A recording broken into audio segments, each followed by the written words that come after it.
three cinephiles have come together to bring you strong opinions, controversial statements, epic battles, and plenty of fun. Introducing our host, the man who watches 52 movies a week, drinks 52 beers a movie, loves women but hates the woman, from the foreign land of Canada, our host, Moodz 616. He is widely known as the man who talks too much. His worst enemies are Postmaster P and Pee Wee Herman. He said Hellraiser was overrated and Leprechaun Origins wouldn't suck. He's the full-blooded half-Mexican, JP. Finally, we have the man who doesn't talk enough. He is best friends with Sean S. Cunningham. His favorite horror movie is Gummo. He is your favorite Jew and mine, Jeremy. Together they are known for extending a helping hand to vampircons everywhere. They are the 22 shots of Moodz and horror. All right, peoples, what's going on, everybody? It's the 22 Shots of Moodz and Horror coming at you live with episode 30. Yeah, it's kind of a milestone, I would say. It's a mild milestone. What do you mean now? Starting off with, all right, what are you? I know, my brain's a little scrambled right now. I don't know what's going on. But I am your host, Moodz 616, and I've got, of course, my hetero life mates with me every single week. We got NES Ruler 22 and the homeboy Double Shot Jay. What's up, homies? Yeah. What's going on? How's it going? How was everybody's Halloween? Yeah. I don't know, man. This year's Halloween was very odd to me. I'm not gonna lie. It was weird because I was at home handing out candy, eating butter chicken, drinking Shock Tops, and watching films. I didn't go out. Shock Tops? Man, I don't even understand what was going on. It's like the weirdest thing. There was parties going on and I was at home and I guess that means I'm getting old. I don't know. No. What the hell is Shock Tops? Shock Top is a Belgian beer. Oh. It's fucking delicious. How much I drink. It doesn't sound delicious. Oh, dude, it's so good, man. Even the wife was like, man, this beer is awesome. Anything Belgium's really good in my opinion, but. You get a lot of trick-or-treaters? Actually, no. Yeah. For some odd reason, I live in a neighborhood that doesn't really have a whole lot of kids.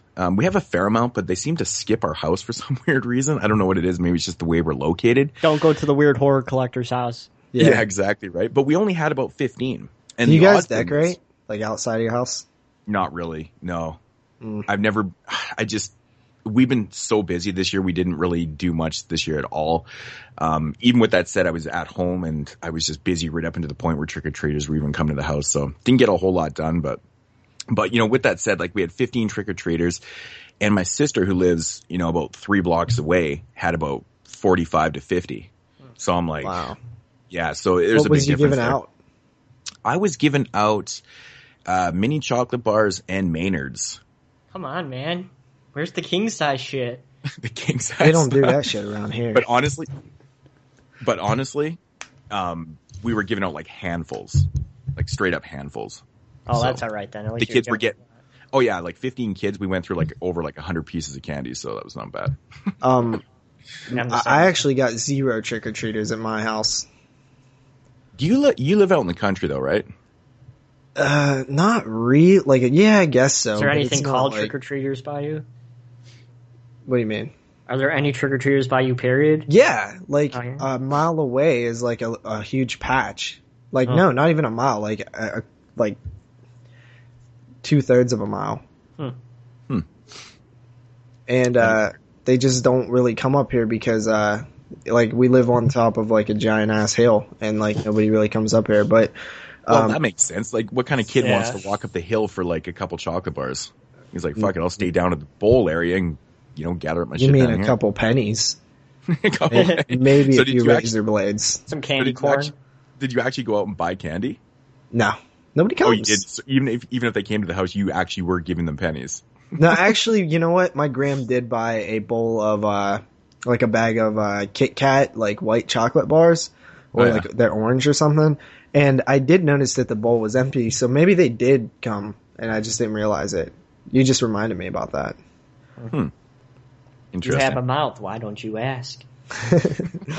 But no, I was probably at work doing it or something. You know, I work on the weekends and stuff. So, yeah, but I didn't really do anything on Halloween. I actually just recorded my Body Bags review, which that movie was awful, by the way. And I just kind of watched some Titan FC and fell asleep because I had to work all early and shit the next day. Yeah, awesome. Yeah, I recorded, a long-ass DVD update. Of course, it was just ridiculous. With all my shit in there? Yeah. It was so stupid. Like, in my last update, I told people, I'm like, okay, next update, it's not going to be that big. It's going to be pretty minor. I'm going to force myself not to pick up that much stuff. Yeah, this time around, it turns out that this was probably the biggest Blu-ray update I've ever had. I had like 37 Blu-rays in this, and I had 79 DVDs. Oh my god! I was like, "What is wrong with me?" Well, 25 came from me, so. Yeah, and like I'm just like, holy fuck, man! I have a serious ass problem.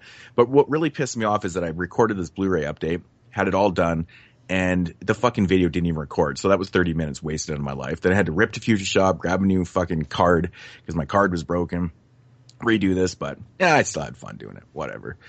That's why you have backups. Yeah, the thing is, I do, and I couldn't find. I have like a smaller one, like the one I use in my camera is a 32 gig one, and I do have a couple. I have a 16 gig, and I have a couple 4s. I couldn't find any of them. I don't know what happened to them, so I'm still looking for them. I have 3 32s and an 8. Yeah, so you always need those backups and lesson learned. But I guess the other card that broke kind of still does work, but I don't know. So since none of us really did anything last night too exciting, are you guys attending parties tonight? Because it seems like most of the Halloween parties that I know of are actually going on the day after Halloween. I'm going to Rocky Horror tonight. I was going to go yesterday. It's like, I don't want to go downtown on Halloween. That doesn't sound fun. So I'm going tonight. There was a big party last night. Of course, I didn't go because I had to work. I'm not doing anything tonight. I got to work again tomorrow, and I'm on like a 6-day stretch right now. So I'm getting a little tired, so I'm just going to probably watch Invicta FC is on tonight. All female fighting, yeah. Nice. Yeah, Halloween only falls on Friday, like every 7 years, or whatever. So it was very interesting that there was so minor things going on last night. Everyone's kind of celebrating. It does make more sense to have the parties on Saturday though, because more people don't work on Sundays. So I am going to a party tonight, and I don't even know. Like, it's one of these, go to kind of like it's like a hall type party with a whole pile of people you don't know. Now, these type of parties to me are always kind of like hit and miss, because I am going with a group of people, but it's like us. And, sometimes when you go to these parties, do you ever find yourself, it's like you guys kind of sit around in your little circle and everyone's kind of doing their own little things, and it just turns out to be awkward. That type of party. Yeah. I don't know. But we got pretty cool costumes though, actually. What are you being? I am all you gotta do is put on a freaking flannel shirt and you can be a lumberjack. Look at your beard. You got the beard. I actually have a Jack Skeleton costume from Nightmare Before Christmas. Emo much? Black and white. Are you gonna paint your face white? It's actually a mask. It's like it's fucking stupid. Well, fuck, man. I just don't have the patience to paint my fucking face and shit. No, actually the costume is like totally like legit. It was actually pretty expensive. But yeah, and the wife is on DVDs, man. Whatever. Wife paid for it. That's but and she's dressing up like Chucky. So why wouldn't she be the Sally girl? Yeah, she actually was going to, but we couldn't actually find the costume. It was kind of annoying. So damn. Chucky, does she have the overalls and the? But to be honest, we're kind of sick of going as like a couple, like let's do our own type of thing. Yeah, it seems like it's kind of cliched every year. It's like, hey, what are you guys going as? Oh, you guys are going as Michelangelo and Raphael. Oh, fuck, Jesus. It's like, come on. I don't know why that would be a couple. Well, how's her Chucky costume? Yeah, that was a weird one. Well, just something that goes together. Now, if you was Tiffany and she was Chucky, that would be funny. Yeah. That'd be hilarious. Get the blonde wig. That's good shit. But yeah, so I don't know. The party tonight, I'm not overly excited. I'm excited to hang out with people, but I don't know about these parties. Who knows? I hate parties. Yeah. I know I hate parties, but we'll see how this goes.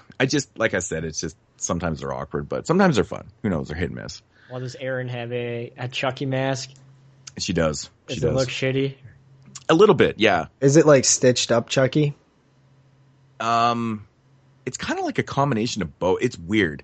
It's weird. I'll show you. It's weird. I don't know. I don't really like the material on her mask. Mine's fucking hotter than hell. I think I'm going to have to like drink through a straw tonight, which is just bad for everybody, really. Beer through a straw. That's just. Oh, it's so wrong. It's so wrong. But, I don't know, man. Next week I'll report on how the party went and stuff. So I don't know. Who knows? But anyways, JP, we got some news. It has been established that persons who have recently died have been returning to life. Death in Hi, Portland, America. phone calls A tragedy of macabre proportions. I can honestly tell you that I've never seen anything as shocking as what was just discovered hours ago, earlier police today in arrested sleeping 3 building obsessed movie fans who allegedly committed a series of ritualistic murders after watching last summer's blockbuster movie, The Blair Witch Project. Absolutely. As you know, we skipped last week's news, so it kind of piled up a bit. So I kind of weeded through and picked out the ones that were less important, and we got a good solid chunk of news still here.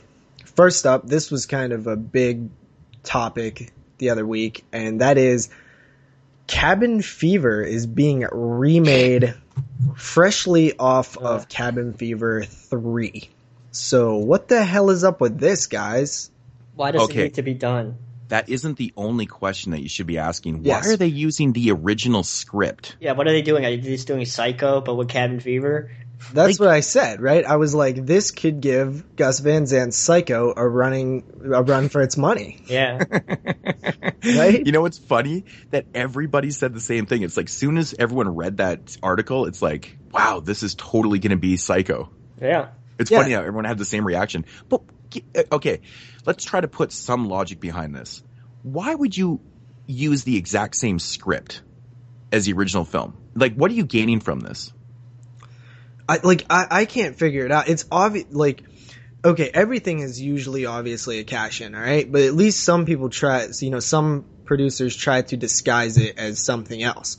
Like, you can't even disguise this. Like, you're literally, like, not wanting to pay, like, a writer to write the next sequel. I mean, they just did Cabin Fever 3, right? Like, this is actually one of the problems I have with that, too. So, Patient Zero gets released, and then shortly after they announce this remake that's literally just going to be the exact same film as the original, right after the sequel. What, like, I don't really understand it with the timing. I don't understand the timing. Like, I could see if Cabin Fever, Patient Zero was made, say this is a totally different timeline, but say 10 years ago. Yeah. And all of a sudden they're just like, let's not do a sequel, let's remake this. But why right after a sequel? I mean... Yeah, well... How long? The timing seems very odd. Cabin Fever come out 11 years ago, right? 2003. Why the hell are they remaking a movie that's only fucking 11 years old? Well, I mean, we've seen that done before and stuff like that, but the really just mind-boggling thing is that, Eli Roth is producing it and they're using his original script. I'm hoping that was some sort of like mistake when they reported this or something, or maybe they said they was going to modify his original script and it got lost in translation. But for some reason, I just feel like that's what they're doing. They're just going to take his script and they're going to recast it and shoot the same movie again. It's so fucking stupid.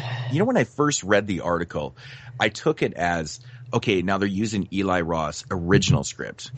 And the way I interpreted that was his original script was the one that wasn't used as the script for the original Cabin. That could actually be what it means, though. Yeah. Yeah. So, and that's the way I read it. And I read it again and I was like, I don't really know if that's what they mean. I think they might be using the original as the exact script that they used from Cabin Fever. And I was like, oh my God, this is a bad idea. if Cabin Fever was like a, like studio film and like Roth made it and there was a bunch of studio intervention and stuff, like it would make sense, right? Like they want to remake it and use the original intended script. But since it was an independent film and it was picked up by Lionsgate, I think, it makes no sense because there probably wasn't no like intervening if it was an independent film back then. Look at Cabin Fever 2 though. Even that film got, there's still an original script out there for that film. Yeah, well, Adam Green worked on that original, one of the copies. of the script. Yeah. But yeah, I mean, this is just like stupid news. I don't know, man. I can anybody take it seriously? And I haven't heard one person say, "Hey, this is a good idea." Because it's stupid. It's been pretty negative feedback, and it just doesn't. I mean, I'm just trying to make sense of it, to be honest. Like I said, the timeline with remaking this film right after another sequel comes up doesn't make any sense, and then of course it doesn't make even more sense with that script thing. Yeah, I just don't understand the point of this. And it's not even like it's like an unknown movie. People know about it. So it's like... No, it's a huge like hit, right? I mean, Cabin Fever is one of the better films of that era. Yeah, people know about it. It's not like it's some low budget independent film. It's like people know. One of the well-known, kind of mainstream films and stuff. It definitely is up there. People know. So I think it's... This film kind of helped kickstart horror again. I mean, 2003, we was, just leaving the 90s, and, stuff like Chainsaw Remake and this in 2003 kind of like kickstarted horror again. Cabin Fever, I've said it on the podcast. It's one of the films that got me back into horror. When I seen it, I was just like, man, that was really awesome. It seemed, original for the time. Now we've seen so many damn infected films, disease type horror. But I mean, it was gross, and it was mainstream for the most part. Started out and played the festival circuits and stuff, but I'm pretty sure it had a wide theatrical release after that. I saw it in theaters. Yeah, and it was gross, right? The leg saving. I mean, when people talk about gore, sometimes they bring up the leg shaving scene and the, fingering scene, and, it's nasty, gross stuff. Mm-hmm. So yeah, and then Cabin Fever 2 happened, and that one just... Ugh, that movie still makes me gag, man. That's fucking gross. There's some nasty fucking parts in that film. But I know what you're saying. There nasty parts in part 3 too, are there? There is. It's pretty gory. It's fun. It's fun. But I don't know, man. I wish they would just get rid of this whole notion of remaking Cabin Fever and just fucking keep making sequels. I mean, okay, they've managed to do this with the Wrong Turn series. They're still, like JP said, they're still numbering the fucking sequels. Which is amazing to me because I love that. And as far as I know, I've never heard a report of, hey, let's remake Wrong Turn. No, they're putting out sequels every couple years, which is a good thing. And to be honest, they're still pretty damn good. Speaking of Wrong Turn, didn't it come out in 2003 also? 2002, 2003, somewhere in there, yeah. Yeah. Also Cabin Fever Remake actually started principal photography in Portland. So, yep. Oy. Yeah, Wrong Turn did come out in 2003. Good call. Nice. So, I mean, obviously, we think this is stupid. Most people think it's stupid. And I'm actually gonna bust out laughing if I see the trailer and it looks exactly the same as the original Cabin Fever. It's gonna be actually funny to see that. What if they cut the trailer the same too? Fuck, I don't know. I think it's just really bad for the industry, like remaking a film with the exact same script. I mean, this has been done before, shot for shot, psycho, blah blah blah. I just don't think this is the way shit should be going, man. It hasn't been done since because it was a bad idea. Yeah. And if anything, this might be a good thing. It might scare people away from remakes in general if this bombs. It's gonna bomb. Yeah, I don't think it's gonna do well. Yeah. At all. Okay, so after that, Fox has ordered a new TV series called Scream Queens. And this is going to be a comedy horror anthology series. It revolves around a college campus, which Did you is say rocked. Fox? Yes. Yeah. Fox? Yes. The most Republican network. Oh, God. Which is rocked by a series of murders.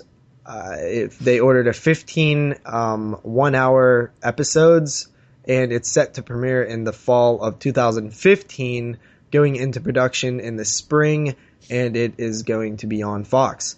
Wow, 15 one-hour episodes? Yeah, that's a weird thing, a really right? Because it's usually 10 to 13-ish. Well, that's what I'm saying, because a lot of, pilot like a lot of these shows will be half an hour, and shorter. It's going to do good. Well, actually, most times with pilot or pilot seasons, they are 6 episodes. We've seen that with big shows Bad's like like Breaking 8. Bad. Well, Walking Dead is a perfect Walking example. Dead. Yeah, a lot of shows do that nowadays. So it's funny that they like have so much confidence in this show to do 15 1-hour episodes. I'm a little confused though. Fox. I mean, this idea sounds like something that would be good for, I don't know, HBO. You know? It sounds awful to me because they used one word that completely ruined it for me when I read it. Mm-hmm. You know what that word is? No. Fox? Comedy. Oh, comedy. Yeah. Okay. Yeah. And they even label it comedy horror, not horror comedy. That actually makes a lot more sense now. Being on Fox, of course, you know. Yeah. If it was horror comedy, I guess you'd probably be leaning towards maybe El-Ray or other than FX or something like that, HBO. Yeah. But Speaking Fox of El-Ray, comedy horror. Yeah. I love El-Ray, dude. I've been like switching to that channel a lot, just like when I'm, you know, doing something and I'm just trying to have something on in the background. I just love the whole style of that channel. It's literally just like this cool like throwback type of style that used to be on like Monster Vision or something on TNT. Monster Vision. Shit, yeah. I mean, like I really like that channel. I hope more people watch it just so like it can be successful. So yeah, Scream Queens. What do you like? Or would any of you two be looking forward to that? No, because it's on Fox. Yeah. And Fox is a major network, so it probably means it's not going to be very good. Moodz, you think that it's going to be bad also? Well, you know, like I said, it's Fox. Yeah, that's what I said. What else is on Fox? See, like, you guys obviously know something about Fox that I don't, because I don't really get what yins are saying. Well, I mean, they're just not going to be, you know, as extreme as we probably want it to be. Oh, okay, I get what you're saying. You know, I think it's going to just have those type of elements where it's just, I don't know, man. If they're stressing like comedy horror, I don't know. I think it has potential to be decent or really, really bad. So. Yeah, but one word also that got me kind of interested is it's an anthology series. Yeah, I mean, that was the first thing that I kind of like, wow, anthology. But I don't know, the Fox has thrown me off. Yeah. So, yeah, who knows, man? I don't know. Fox has had good shows in the past. I don't animated shows. They're not like known for like their live action shows. That's actually a good point. That's a good point. Totally better animated shows than live action. But I don't know, man. I guess we'd have to kind of judge it when it comes out and see how it does and whatnot. But I do like the idea of anthology. I mean, we've been talking about this for so long, and actually, didn't we just talk about this a couple weeks ago with all these networks putting out all these new not new networks, but all these networks putting out these new horror themed TV shows, and there's a lot of different types of subgenres of these horror shows. And I was like, well, what's lacking here is they need an anthology show. Of course, Fox goes and they must have listened to it. I mean, it's quite obvious that the people from Fox were listening to the podcast because, we're that big, right? So it actually says that in the press release also. Of course it does. But you know what I'm saying? Like, I don't know. I think I'll wait for it to come out and actually watch it and see how it does. I mean, there's been shows on, CBC and stuff and these networks where they don't really do a lot of extreme type things on TV that have done really well, in the past. Something else that's weird about this is that they're 1 hour episodes, yet it's an anthology show. Yeah, that kind of caught me off guard too. That's like a whole movie. Yeah, it's long. Yeah, I'm actually very interested just to see what it is. Maybe it's like Master of Horrors. You know what I think is going to make this show though is if they have like good directors doing the episodes and good people that you want to see on the screen. Masters of Horrors. Exactly like Masters of Horror. I mean, obviously it's not going to be that extreme. No. Some of those episodes would not be able to play on Fox, obviously. But yeah, I think how they develop it's going to sell it, based on cast and directors and stuff. So. Yep. All right. Next up, there was an interview on bloodydisgusting.com with Rob Zombie. And I just took a few little sections from that interview. But you could read it yourself. It's a, semi-lengthy interview. interesting stuff hearing Rob talk about different topics, but the stuff I pulled was about 31, his new horror film. Obviously, we've talked about it a couple times now. And he says, the script is finished. That's been done for a long time. I'll still mess with it, but essentially it's done. We're waiting for this crowdfunding to be done, and then we're looking to start full production early next year if everything goes according to plan.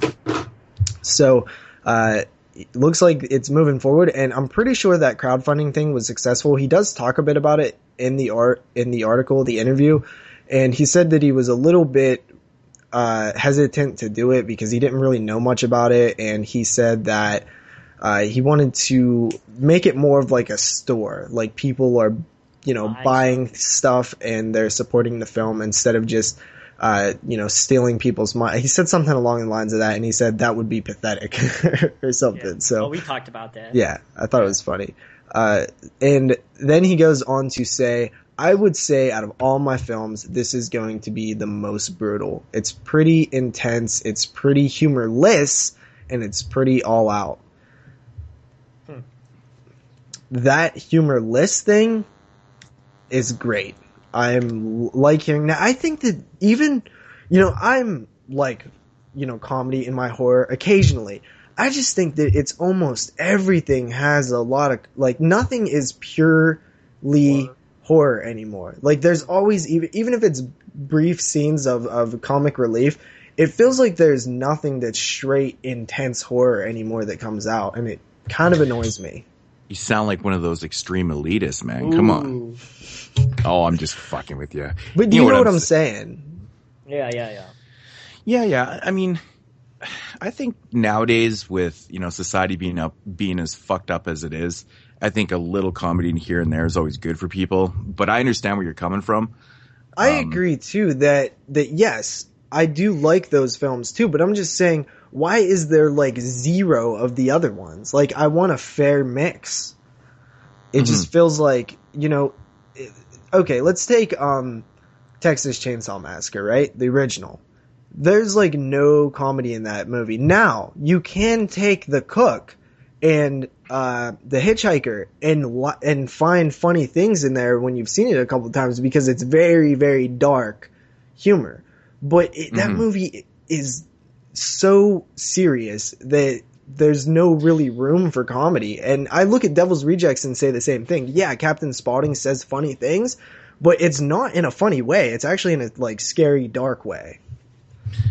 I've never seen Captain Spaulding as a funny character. He's always been a fucked up guy. Well, yeah, because pretty much everything he's saying is, it's leaning towards something. Yeah. He's a badass motherfucker. He's not a comedian. So, even though he kind of looks like one. I'm super I love excited Captain for this Spaulding. film. He's awesome. Oh, fuck, dude. The way he delivers his lines in that film are just priceless. I hope he makes a cameo somewhere, like in the background. Oh, dude, it's a Rob Zombie film. I know. Oh, you mean the character himself, not yeah, Sid Haig. Yeah, okay, yeah. I got you. No, but really, like, this film is probably my most anticipated film of whenever it comes out. Because, I don't know, I just like the concept art that came out. It looks almost like it might be like a Purge-style thing set on Halloween. And what did we say about The Purge?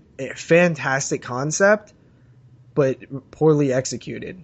Rob Zombie, on the other hand, can you imagine how gritty and just like disturbing and disgusting he can make I'm picturing it just like this like night, like Halloween Eve or like Halloween night where shit just like goes crazy or something. I don't really know what it's about, but just I don't think anybody knows what it's about.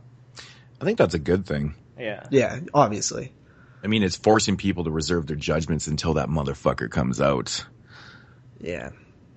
But, I don't know, man. I think it's going to be Rob Zombie. I think it's going to be Rob Zombie. I mean, I hope it's a combination of like everything that he's doing that he's done, like that real gritty House of 1,000 Corpses mixed with like, I don't know, Lords. I don't know, man. I'm expecting it to be very Rob Zombie and good.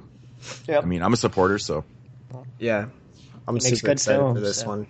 Yep. Mm-hmm. Next up, we have a bit of, I guess, more stupid news. So, Yes. The Scream series has officially been ordered. It's going through, which I thought this already happened, but apparently not.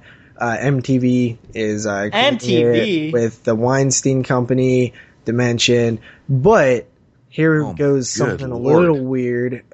First of all, the story follows something about a YouTube video that goes viral and like some kind of killer stuff. But that was based off one of mine. But listen to this stuff, dude.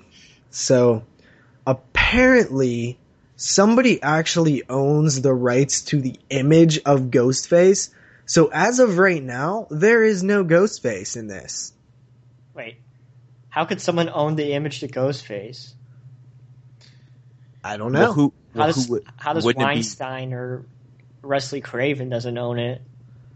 Well, Wesley Craven definitely wouldn't own it, but no, he wouldn't. No, wouldn't it be Dimension? Yeah, I mean, Dimension or Weinstein? you think it would be Dimension for sure. Apparently they would want to not. copyright that. Apparently not. Maybe they licensed it for the film. Oh, you know what? Yeah, because the image used on screen, the actual Ghostface mask, was already licensed. It was a mask that they literally pulled off a shelf. Yeah, remember, right? because they say in the documentary that they were looking for a mask forever, and they were looking for a house to shoot in, and they just walked upstairs, and in one of the kids' rooms, that mask was sitting there. That's right. And there was someone made that. Yeah. And had it actually copyrighted. So, yeah. And they basically licensed it out for the films. Wow. Interesting. So, That's what very interesting. the F? Don't you guys think that Scream is Ghostface, though? I mean... Just a little bit. Obviously, it's about the killers and stuff, but, I mean, what? It just feels like... It feels like such a part of the series. Yeah. Mm-hmm. I don't understand how they can license it for the films, but they can't license it for the TV show. That's also, maybe it's a money thing. Maybe they can license it. Maybe they had a deal specifically stated for films. You know, there's stuff like that, you know? Yeah, you would probably have to rewrite up a contract and, bring it to that person that owns it and be like, hey, and maybe they're just asking way too much money and they just don't want to do it because it is TV, right? Yeah. So it's probably not, they don't have the funds like, yeah, but it's on MTV though. Yeah, but MTV is still pretty budget though. MTV's not like an AMC network or something like that, you know? Yeah. But I think that what they said was that Ghostface is not part of this series, but that doesn't mean he couldn't be in the future. It's fucking Why not bizarre. just call it something else then? It's kind of like... Well, they're not calling it Ghostface. If they was calling it Ghostface... No. and there was no Ghostface. It's going to be the same thing that happened with Halloween 3. People are going to expect to see Ghostface, and then they're going to be pissed off that he's not there. It's kind of like Friday the 13th series without Jason. Yeah. Not like that, really. I mean, it's kind of like that, but that is way bigger because Jason was like Ghostface is obviously a lot of different people, right? Jason is one person. Yeah. Yeah, so that is weird. I don't know. After that, we have James Wan is actually returning to horror, so he lied and said that, he was done with horror. And he's actually coming back for The Conjuring 2, which was actually pushed back due to waiting on James Wan. It was originally supposed to come out, I forget exactly when, but now it's being pushed back so that James Wan can return. He says that he was editing Fast and Furious 7, and his brain started sparking ideas for a Conjuring sequel. Taking a break from horror allowed him to have creative rejuvenation, and he's excited to tell the story of the next case file of Ed and Lorraine Warren. I mean that sounds so natural though. Yeah. I mean, generally when I'm editing a really, shitty car action film, I totally conjure up. Dustin Mills is going to be mad at you. Oh, He was just posting there was a today double. about Fast and Did you Furious. missed the double? He said he conjures up. Yeah. And I conjure up these ideas for, horror films and stuff. So, it's just so natural, really. No, I'm just joking. I mean, if people like those films, that's cool. I'm not a big fan at all of... Why? If you like action films, why don't you like that? It's the same shit as every other action film. No. I'm not a big car action film fan. Like those the wrong term films. Fuck, what am I saying? Fast and the Furious films that are all based around fast cars and racing and shit like that. I'm just not a big fan. Like, I like fucking, Arnold Schwarzenegger shoot 'em up, fucking ridiculous Dolph Lundgren, commando type action films. Ones that aren't necessarily ripping around in fucking, foreign cars and shit like that. It's not really my thing, to be honest. Yeah. So, this is probably best case scenario for me, because a lot of people were pissed at James Wan and they wanted to hold him back. I was happy for him, dude. He got a huge deal with that Fast and the Furious movie. That is a big franchise and they make a lot of money. He got a fat paycheck from that. He proved himself in regular Hollywood if this is successful. And now he's coming back to where he started and where his heart is, or should be, in my opinion. And I'm happy for him. I really like James Wan, and I think he is kind of the future of this genre. He's done so much already, and I'm always excited for anything that he does. So awesome, James Wan. Glad to have you back. Yeah, it'll be interesting to see him back for it. So yeah, looking forward to it. Yeah. After that, we have a bit of weird news, and I'm not quite sure what this actually means. Critters series? ? Didn't we already talk about this, Lat? What? I swear we already... Oh, Critters. We talked about Tremors. This kid. Don't listen to him, guys. It sounds the fucking same. Critters and Tremors. It's like Sounds the same. Tremors and Tremors. Nothing alike. They both end in... I think I vaguely heard something about those Critters. They both end in what? R? Fuck you, JP.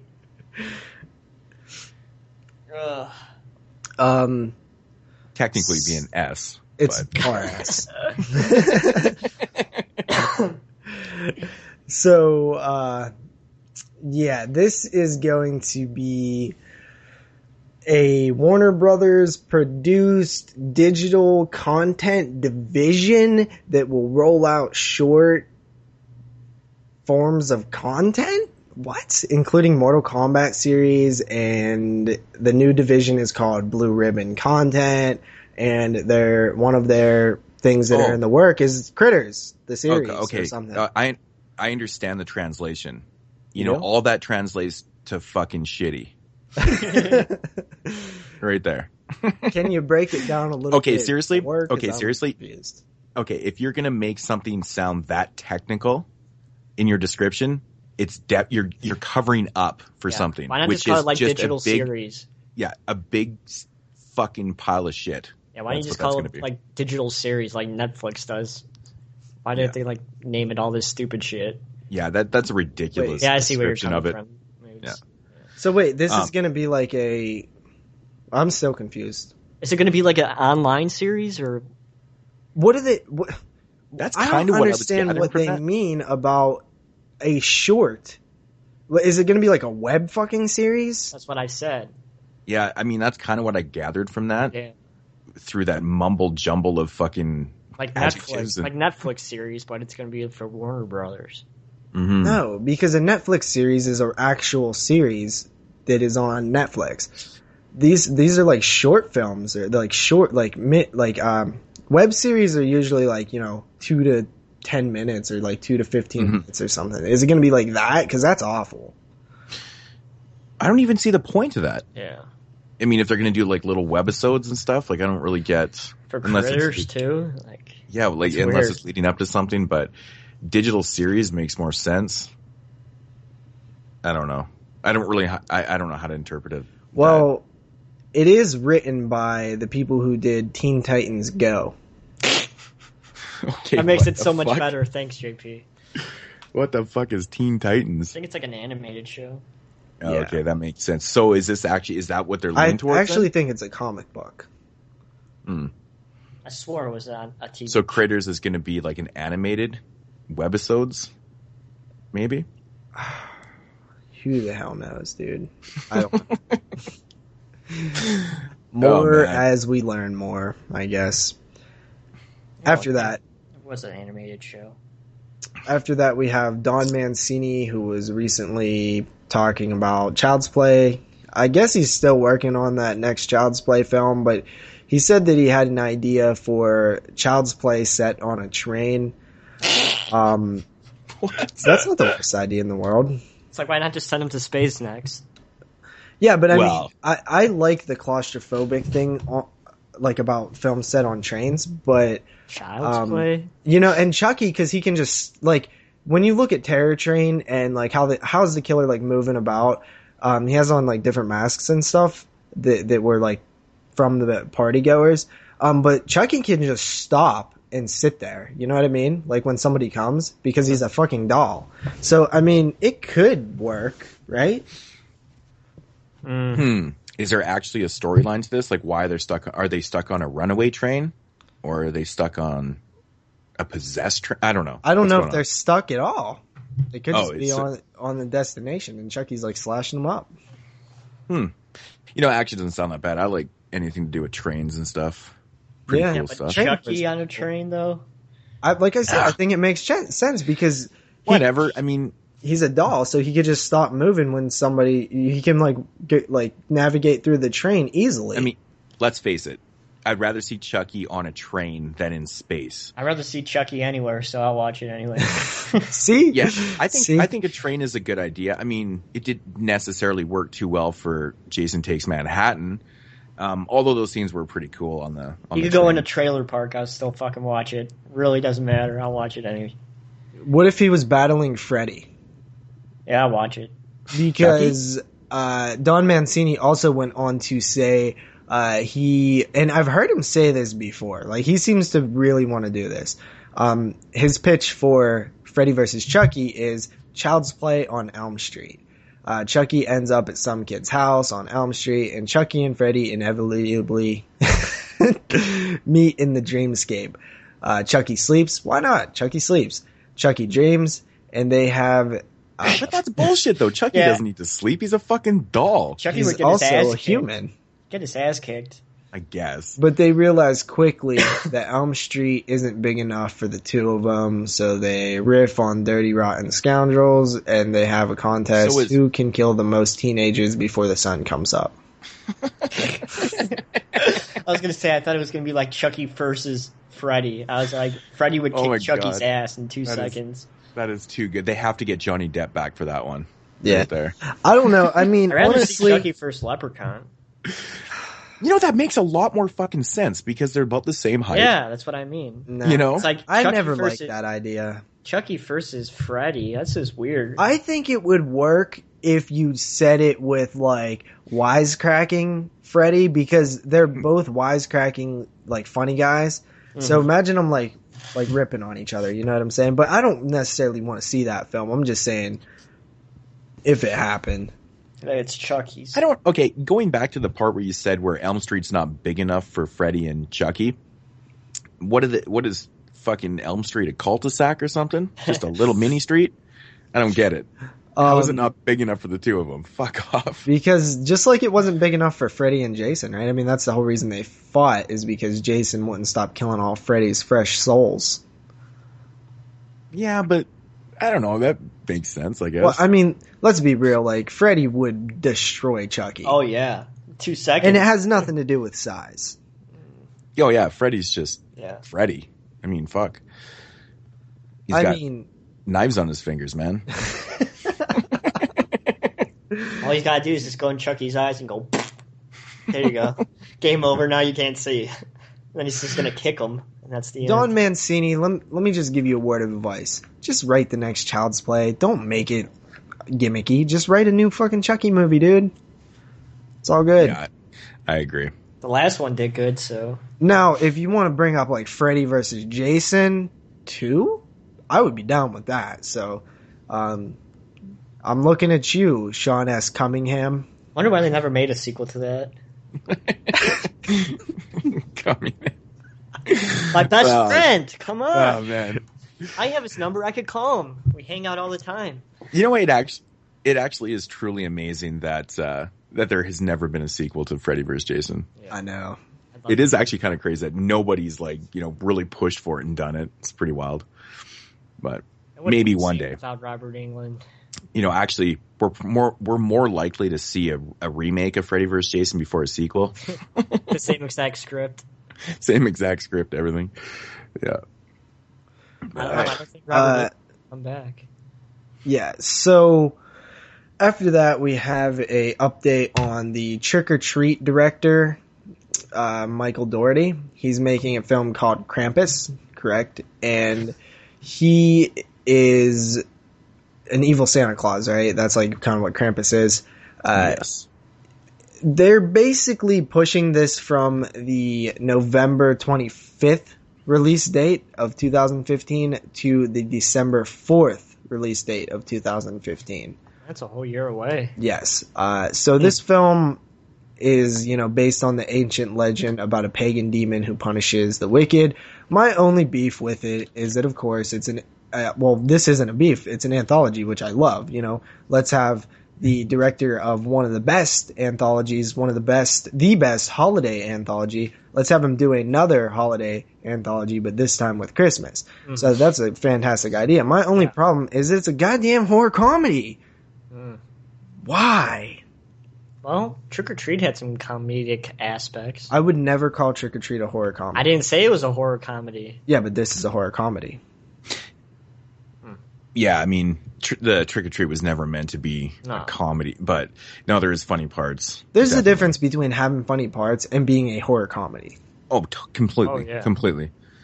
I don't know, maybe because it's Christmas, people need to associate comedy with. I don't know. Fuck, I don't get I'm that just whole getting idea so either. fucking tired of horror comedies. I really am, dude. It's actually starting to annoy me. Every time I see something sound awesome, it's like, I'll read the synopsis, I'll be like, yeah, that sounds awesome. And then it's like, this will be a horror comedy. And I'm like, why? Why? You had a great synopsis for a horror film. Guess what wasn't a horror comedy? Black Christmas. And guess what is awesome? Black Christmas. Mm-hmm. Why, man? I mean, Silent Night, Deadly Night. I don't think that's a horror comedy. That movie would have terrified me as a kid, especially the first scene with his old grandpa or whatever. Yeah, I mean, and his mom getting totally fucking raped and murdered. I mean, that's not very comedic. Yeah, but I mean, like, I don't know, man. It's not that I hate them, because I don't. I love a lot of horror comedies. Return of the Living Dead is one of my favorite horror films of all time. I'm just burnt out on. It just feels like that's all I see anymore is horror comedies. Mm-hmm. Yeah, there definitely is a lot. Yeah.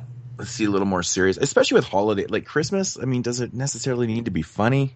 No. But let's just look at Black Christmas, right? Super damn serious. It's played completely serious. Mm-hmm. And that film is amazing. Like, you love that film, right? Oh, yeah. Why can't we make a scary Christmas film anymore? Christmas horror film.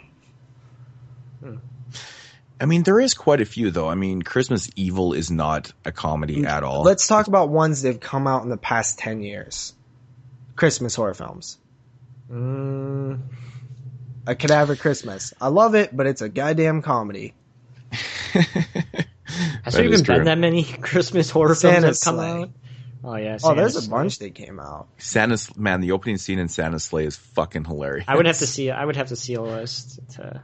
Yeah, but my point is, it's just like, I want a dark, how about Rare Christmas Exports? horror film. Rare Exports. Is that really a horror film, though? It's not necessarily a horror film. I would lump it in there. But it's a great film. It's not a comedy. Yeah. All right. It's an odd film. It's an odd film, but it's really, really good. Yeah, I don't know, dude. I just when I think of like Christmas horror films, I think of like Black Christmas, like this just dark Christmas tale. Of course there's Gremlins and shit, which I love. It's my favorite Christmas horror film, but I want a straightforward, serious Christmas horror film. Really bad. Mm-hmm. So make one. Okay. I'll get right on that. There was another one that I did last year in my my 25 days of Christmas horror. Caesar and Otto's Deadly Christmas. That's definitely a comedy, but it's actually pretty fucking funny. You can tell by the title. Yeah, it's pretty good though. I'm trying to think of ones that came out in the last 10 years that aren't. There isn't really a whole lot. Most of them are meant to be comedies. What's that IFC one? Saint Nick. Is that comedy? I haven't seen it yet. No, it's not a comedy. Good. I just bought it. I'll watch that one. I mean, you got Dead End that it takes place on Christmas. Yeah. That movie's good. That movie's all right. Yeah. I love Dead End. That is a highly underrated film. Yeah, it's pretty good. Mm-hmm. Yeah. P2, I guess. P2 is another one that takes place on Christmas Eve. I mean, yeah. There's a few, but I don't know. I was just really looking forward to this one until I realized it's a horror comedy. Mm-hmm. Yeah, it's kind of a shame. I'm still looking forward to it, though, because I really like Michael Dougherty. I like what he did with Trick or Treat. And I have, I mean, it could still be a good movie. It's just that I want something else right now. Like, I'm in the mood for some, I want the next Black Christmas to come out. You know what I mean? I want to see, like, another really sleazy film like Don't Open Till Christmas. That movie's sleazy fun. It's great. And it's not a comedy. All right. Great. So next up, we have an update on the news that we reported back a little while ago, where they was talking about the Chainsaw prequel, and they were going after a few different directors. It has officially been announced that the directors will be the duo who created Inside, along with other things. Oh, so that's what they decided? Yes. I think that is a fantastic choice, because from what I heard about Inside is it's pretty violent. Oh, yeah. It's pretty dark. Yep. It's pretty mean-spirited. Yep. And it's pretty... Is it gritty? Yep. Maybe? Okay. That sounds like a good Chainsaw film to me. Mm-hmm. Well, that's what a Chainsaw film should be. Yeah.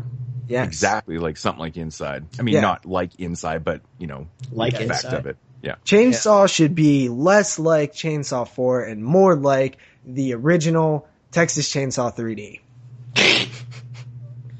You and Texas Chainsaw 3D, JP. Yeah.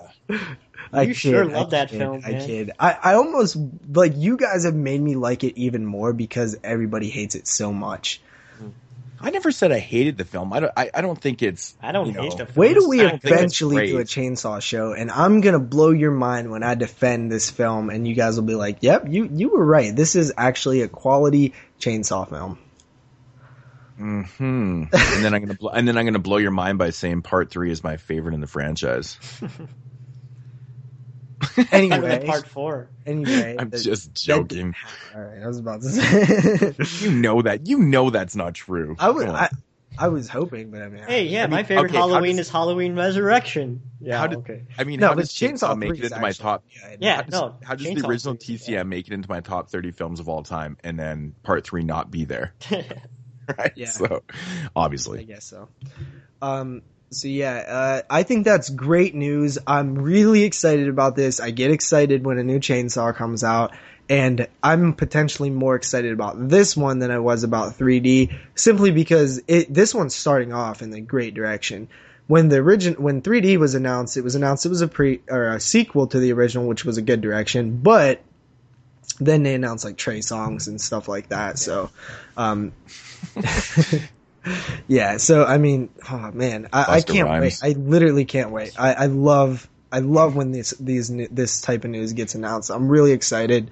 I could be let down, but and a prequel to the original, it's obviously going to be set in it's going to be a period piece, which that sounds great to me. And you would hope it's going to be. I mean, if this is a prequel and it's set in the modern times, yeah, they're going to pull a Texas Chainsaw 3D again. Well, then they would have just said. Then they would have just said, but the time period, they didn't really fuck up the time period. Yeah, it's wrong, but it's not like they like completely like altered the universe or something. It's still Chainsaw. Like, yeah, we'll get to this down the road. All right. We've done. Yeah. All right. So yeah, I'm excited. What can I say? Also, we have a Hellraiser update. Last time we talked about this, I believe it was last season on the show, we talked about Clive Barker throwing in his script to the Weinstein Bros. Yeah. And we got an update. Clive Barker was quoted saying, "I think the phrase is reboot, although I've never really understood what that meant." He says, "I wanted to make sure we sounded some fresh notes." That's what it says. I don't know. The movie actually begins on Devil's Island. I wanted to fold it into the Hellraiser narrative. Something about the guy, the Frenchman, Lamachot. What's his name? Lamont. What? You know what I'm talking about? The guy who created the box. Yeah. He's, he made the mysterious box which Pinhead rises from. He figured, well, what would have happened to him? So that's kind of where the story is taking place. Devil's Island, that's probably in the book, maybe. I'm not sure. He said it was a cool place to start the film, and he's waiting to hear back from Bob, and he's waiting for him to say we're going to actually make the movie. And then I did hear from the site that reported this, I think it was Bloody Disgusting, that remember a while back why Hellraiser Revelations came out, right? No. Moodz? Yeah. Do you remember why it came out like that? Why they didn't have Doug Bradley and stuff? Is that what we're... No. So the reason Hellraiser Revelations was made... Oh, because of the rights thing. Yes, because if they don't make... It's in like the contract or whatever. Yeah. If they don't make a film every so many years... And that makes sense why we've seen so many films in the Hellraiser franchise that weren't really Hellraiser films, because they were trying to hold on to the rights. Yeah. So they have to pump out a new film in order to maintain ownership of the rights. So what is it like if they don't pump out a film and say every couple years the rights expire and then they lose them? And they go back to the original owner of the rights, who I'm not sure who that is. Mm-hmm. But basically, I think what they were getting at is the rights are going to be coming up again, so it might be time to actually get this off the ground. The expiration date. So let's see, dude. Hellraiser. I don't care if it's a reboot or remake or what. If Clive Barker's doing it, shit, dude. I think that it has unlimited potential because he creates worlds that just are impossible to create. I don't really know how it happens. Like, he just makes up shit that he has no reference to. It's like he has he has direct contact to another universe or something. That's the writer in him though, man. That's what writers do. Mm-hmm. They come up with these amazing concepts and ideas, but yeah, I mean, it's good news. It's really good news. So it's not actually going to be a remake. It's just a reboot. I've always not cared which term you use because to me it's all the same. Mm-hmm. You're just taking the story and redoing it. Okay. Remake. Yeah. So remake, redo, reboot, whatever you want to call it. But it sounds like he's already, trying to change it a bit by, starting it out as a prequel at the beginning of the film, which is cool because where the hell did that damn box come from? Mm-hmm. Yeah. Yeah. So next up we have Olive Films. They have partnered with Slasher Video. And when I originally posted this news, I was like, aren't these, shot on video films? And Moodz confirmed that because, they're releasing shot on video films on Blu-ray. I don't understand the Blu-ray though. I mean, was it referring to all the films or just some of the newer ones that they're filming? Like Trashology is one of the newest films released by Slasher Video. Well, the thing is, that's not shot on video. It's shot digitally, but most of their older, like the films like, Death Nurse and all those films and stuff, those are shot on video. Yeah, films. but why is Olive releasing them? That's so weird. It's like such a random company. So I have all of the films that they're releasing. So, all of films Slasher Video will release the 1984 cult classic Satan's Blade Tuesday, February 24th, 2015. That's going to be their first release under. Yeah, I know that was the only one that I knew for sure that was coming on Blu-ray because it hasn't been even released yet. But that's awesome. Okay, so I have the other ones too. Death Nurse 2, Cemetery Sisters, Trashology, Boarding House, Splatter, Architects of Fear, and Cinco de Mayo. Man, I got some quality films there. I have, it's funny. I have all those movies. Is that Cinco de Mayo movie, Moodz, the one you talked about that one time? I think so. Yeah. About that crazy guy? Yeah, it's about the teacher that starts going a little nutty on the holiday Cinco de Mayo. It's actually one of the newer films. That and Trashology are actually new films. All the other ones listed there are old. Death Nurse 1 and 2, Boarding House, obviously. The Splatter Architects of Fear is fantastic. It's like a fake documentary. It's basically like an effects film. They're showing how they're making these effects, and they're making like this fake. It's actually really fucking entertaining, man. It's pretty cool. Mm-hmm. It's so 80s and fun. It's really cool, actually. But, yeah. I'm a little confused by the whole. If these ones are coming to Blu-ray, I don't get how they're going to look any better. They're shot on video for the most part, except for like the newer ones. I could see them doing something with those ones. But I mean, it doesn't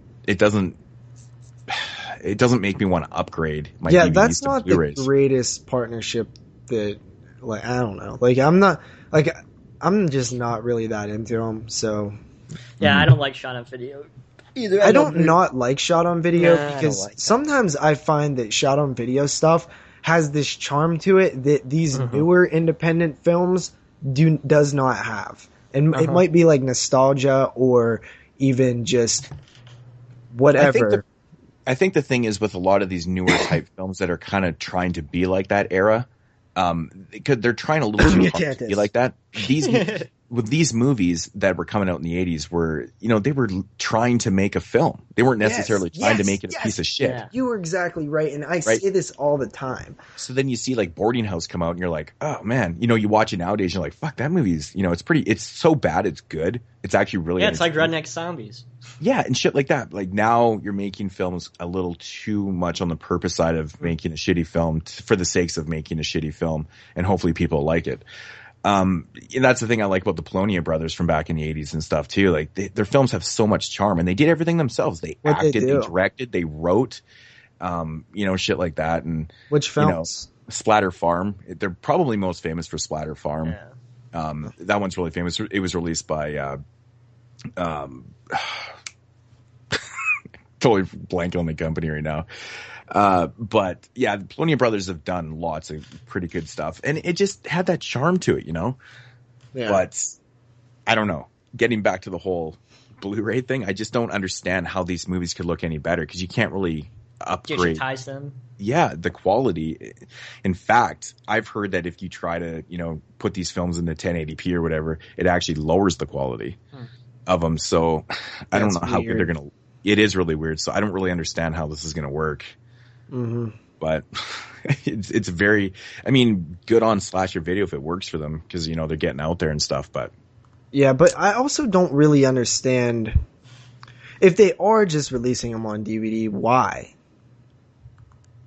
Yeah, I would assume it's just for the distribution fact. Like all of films has a lot more distribution. So they can get their films into other places. Like Slasher Video was basically being sold like on their website and they had, like a seller on Amazon. Like Slasher Video was a seller on Amazon and eBay. Like you could buy stuff straight from them. Okay. So it was very independent. I think with all of their getting a distribution. So maybe in the future you'll see Death Nurse and Death Nurse 2 and Boarding House. Maybe Barnes and Nobles or HMV or something. Who knows? Yeah, and it's quite possible because you see all of films in those places. Yeah. Right, so that's where the distribution is going to. So obviously, it's a deal to get their shit out there. The only one of those films I'm familiar with at all is Death Nurse, and simply because I looked up some clips, that movie seems awful. Oh God, Death Nurse is pretty bad. Death Nurse 2 is even worse because they rehash a lot of the footage from the first one so and just like Silent Night, Deadly Night. It's worse. It's even worse than that. I know Steve actually. I'm pretty sure Steve has reviewed both those on Body Bags. Yeah, actually. I think so. Steve's like a huge shot on video freak too. But yeah, just thinking of Death Nurse 2. Even Steve said in his review, he's like, man, it is really bad. So, yeah. Okay. After that, Image Entertainment grabs Adam Green's Digging Up the Marrow. I'm super pumped for this one. I love anything Adam Green does, and this one sounds extremely interesting to me. It's kind of like real life in a film type thing. Like Adam Green plays Adam Green. I believe the story has somewhat to do with the crazy amount of fan mail that Adam Green gets. He once got a letter that said that Victor Crowley is a real person. It went into great detail about why he's a real person, and the person who wrote the letter said that he can prove it and all this. So it kind of sparked an idea, like, what if people wrote that, like, about monsters that exist, and they can prove it and stuff, and what if Adam Green's character, Adam Green, shot a documentary about exploring what these guys are, coming up with. So I think that's cool. Kind of like the story, which is very original, so I like that. Mm-hmm. Yeah, it sounds cool. Yep. So no word on when that's actually going to be released, but I believe they are going to try to get a foreign deal next, and then we'll probably hear more about that. Cool. After that, we have the October Society. Epic Pictures Group announced that they will collaborate to finance a new horror anthology named Tales of Halloween. And this is 11 directors. There is a bunch of guys that we know in there. The directors the guy who just did Almost Human, which was good. Darren Lynn Bousman, who did Saw 2, 3, and 4. That Carnival movie we were talking about last week, or 2 weeks ago. I believe the guy who did Night of the Demons remake, the guy who did the Never Sleep Again documentary, the guy who did The Descent, the guy who did Big Ass Spider, or Spider, as I like to call it, the guy who did The Hills Run Red, the guy who did Abominable, and the guy who did Stay at Home Dad, and also the guy who did Grace. Yeah, there's some pretty good stuff in there. Yeah. I love The Hills Run Red, man. Yeah. Good stuff. It's such an under talked about slasher film. Okay, I'm getting a little honestly, this isn't a rip on anthology films. It's just kind of like the way they're structuring anthology films nowadays. I like the idea of like ABCs of Death with 26 different directors. Obviously, I like the whole concept of it, but I don't. In my opinion, it's a little tiresome because it's a little too long and stuff. But the way I see anthology films, the way that I think that they're supposed to be, you're supposed to have a wraparound story. Mm-hmm. Basically with this idea of Tales from Halloween, it's cool. You got 11 shorts. Okay, whatever. But it basically just turns into a compilation video. Yeah. That's all it is. Is it really an anthology? No. Well, they actually did say something about, they set forth I forget the word they used, like some sort of word, where they're following these like strict guidelines that the tales have to do with like Halloween itself or something like that. It seemed like they were talking about really kind of making it, about like Halloween or something. But I mean, honestly, if you want to do a project like this, you have 11 people, why don't you guys all work together and try to, put everything together with a wraparound story? Like, how fucking cool would that be? Yeah. 11 shorts, and it actually has a wraparound story, and everything kind of makes sense. And, a true anthology film should have a wraparound story. That's just my opinion, but I really do stick by that. Mm-hmm. I don't necessarily like absolutely need a wraparound story. Look at like Creepshow, where it's just a small little wraparound story. I think that works. Mm-hmm. But I mean, at least it's something though. At least it adds something to it, right? Yeah. You know what I'm saying? Like, basically, if you have 11 different shorts or 26 or whatever it may be, and no wraparound story, it just turns into a compilation video. Yeah, I agree that there has to be something there. If it's a group of kids telling ghost stories, like the Willies or something. And that's a perfect example, of it's got this story, and then, those are true anthology films, like Campfire Stories and stuff. Anything that starts out with telling stories and you go into these shorts and it kind of comes back to it. And, I like that. I like that feeling where, even when the shorts kind of mix into each other. I mean, obviously Trick or Treat's kind of the exception, where it's just, in my opinion, it's the most perfect anthology film ever made. Yeah. I mean, it's so fucking brilliantly executed, and they don't even. It's actually, it plays out like an entire film. Yeah, it's like not an even done in anthology sections. plus. It is, man. It just feels like it's more. Yeah, it's such a fucking thought out film. It's crazy. Like, I was watching it again last night when we were handing out candy and shit. And I'm just like, man, everything about this movie is just brilliant, and it got me thinking about anthologies. And I was actually watching an interview with Dave, Mr. Parker, that Tom the Wolfman did on his channel. I don't know if you guys watched that interview. No. Anyway, it got posted on YouTube and on our group page and stuff, but I watched the interview with Dave, and Dave's working on an anthology film right now called Slimy Little Bastards.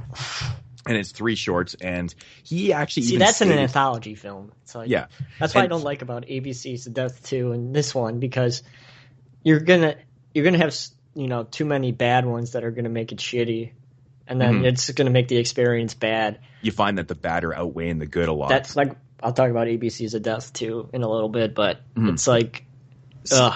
My thing is, we don't know for sure that there won't be a wraparound story. That's a lot of directors for, it does seem a little short heavy, like the shorts will be very tiny and, stuff like that, but we don't know for sure. Maybe they'll do something that totally surprises us. I like the cast of directors. I mean, all of those guys have done, something. I'm not bashing the directors or anything. Even ABC's of Death has good directors. I'm just saying that if you have too many, the bad are going to outweigh the good, and that's just a problem. Why can't they just have... That's not necessarily true, though, because it's still possible everybody makes a good short. 11 good shorts? I highly doubt that. I mean, I do agree. Like, there's potential to have a lot of good ones and maybe more better ones than bad ones, but the whole point of what I brought up was just the point of the wraparound. Yes. And getting back to the Dave interview, he's doing his first film right now. And it's called Slimy Little Bastards. And he even has Dustin Mills in, which is actually kind of cool because they kind of reversed roles right there. He got to cover him in blood. But the point is, he even brought up in the interview that an anthology film to him needs a wraparound story. An anthology film isn't an anthology film unless you have a wraparound, because that's kind of the point of it. Yeah, right? You're kind of right, actually, the more that I think about it, because if not, it's just a short compilation. Yep. Exactly. And I thought it was so cool because Dave has always talked about in his videos for years how much he loves anthology films. And I thought it was so cool that his first film was actually going to be one. And he right there, like, I need a wraparound story. That's cool that he's making a film. Yeah. And it sounds like it's pretty cool. Even if you do something like Body Bags, right, where you just have something going on that introduces each short. Exactly. Tales from the Hood. Yeah. Even All Hallows Eve has a wraparound story. But to be honest, Tales from the Hood has a pretty cool wraparound story. It does. It actually really the wraparound story is actually really good in Tales from the Hood. Yeah. Great stuff. But another perfect example of something that really does work. Yep. So yeah, I mean, I'm looking forward to it. We'll see what happens. It is currently in pre-production and will begin to shoot during November. So we'll probably see it sooner rather than later. After that, Synapse announced that they're going to be releasing a Bigfoot film, and it is Creature from Black Lake. Have anyone seen this? Because the cover art or the theatrical poster from whenever this film was released looks really awesome. I'm sorry, I totally spaced on that. What was that? Creature from Black Lake, which is going to be released by Synapse in 2015. Have you seen that film before? Because I really like the original poster. Is it a new film or is it an old film? It's an old film. It's an old film. It's actually a film I've never seen before. No. Has it ever been released? You know what? I'm not sure. At first, I was trying to look up some info on it, and I was thinking maybe it was like one of those public domain films, but it's not. There's a bunch of films with similar names. I don't know if it has a release, but this is good news though. Synapse, everything they put out, they do. Is that there's Bigfoot films are notoriously known for not having any good films in that genre. Now, is it possible that there's this good one that slipped under the radar for all these years? I hope. I really hope. But chances are probably not. But I love the cover, so I'm really hoping that this is cool. I walked into Family Video yesterday, and I looked at the $1.50 movies first, and I saw 6 new Bigfoot films. Yeah, there's actually and they all look like complete shit. So I was like, oh, these look terrible. So I go to the outer wall and I started walking around looking at all the new newer movies, and I still saw 7 Bigfoot films. I was like, what's up with all these Bigfoot films? I mean, they're not ghostly bad, but it's like. And the funny thing is, crazy. 90% of those Bigfoot films are found footage. Yeah. It's the only way they can make. Which actually makes a little bit of sense, right? It does make sense, but but the problem is, I've talked about this before with these type of films, that they keep making the same one over and over again. There's nothing really added to the stories and stuff. But the thing is, to me, it doesn't even seem hard to make a good Bigfoot film. I think they would be done by now. it's an easy story to tell. You can really make it scary, right? I mean, if you play this super seriously, you can make a Bigfoot film scary. And I always wanted to see a good Bigfoot film, and just there's not very many of them. And JP, I see your next 3 movies. Get onto that shit. Come on. Yeah. Yeah. It's a lot easier. It's a lot harder than it sounds, JP. Well, I mean, for me, yeah, it's like impossible. But not even for anybody. Hard to come up with a good idea like that. What, a good idea for a Bigfoot film? A scary Bigfoot film. It's all about the suspense, right? I mean, if you have somebody who's really good at suspense, but the problem is the films that we see are done in like an amateurish way when you're dealing with Bigfoot films. If you get somebody who's talented to direct a Bigfoot film, I really do think it could work. Why not just make a Bigfoot in one of those anthology films? That could work too. Yeah. A little Bigfoot story. So yeah, I mean, I don't know. I just think that like you have so much to work with doing like the Bigfoot story, that it seems like it wouldn't be that hard that we would have a good one by now. I'm not saying it's easy to make. I'm just saying with all the ones that we've seen, like why isn't there like this iconic, like super well known, like good Bigfoot movie that, I mean, they've been making them since the 70s. Yeah. I mean, The Legend of Boggy Creek, I guess, is kind of like the most probably known one.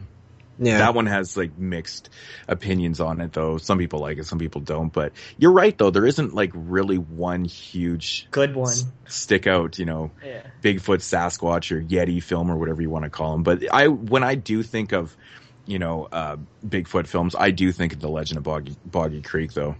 Yeah. It's always the first thing I think of.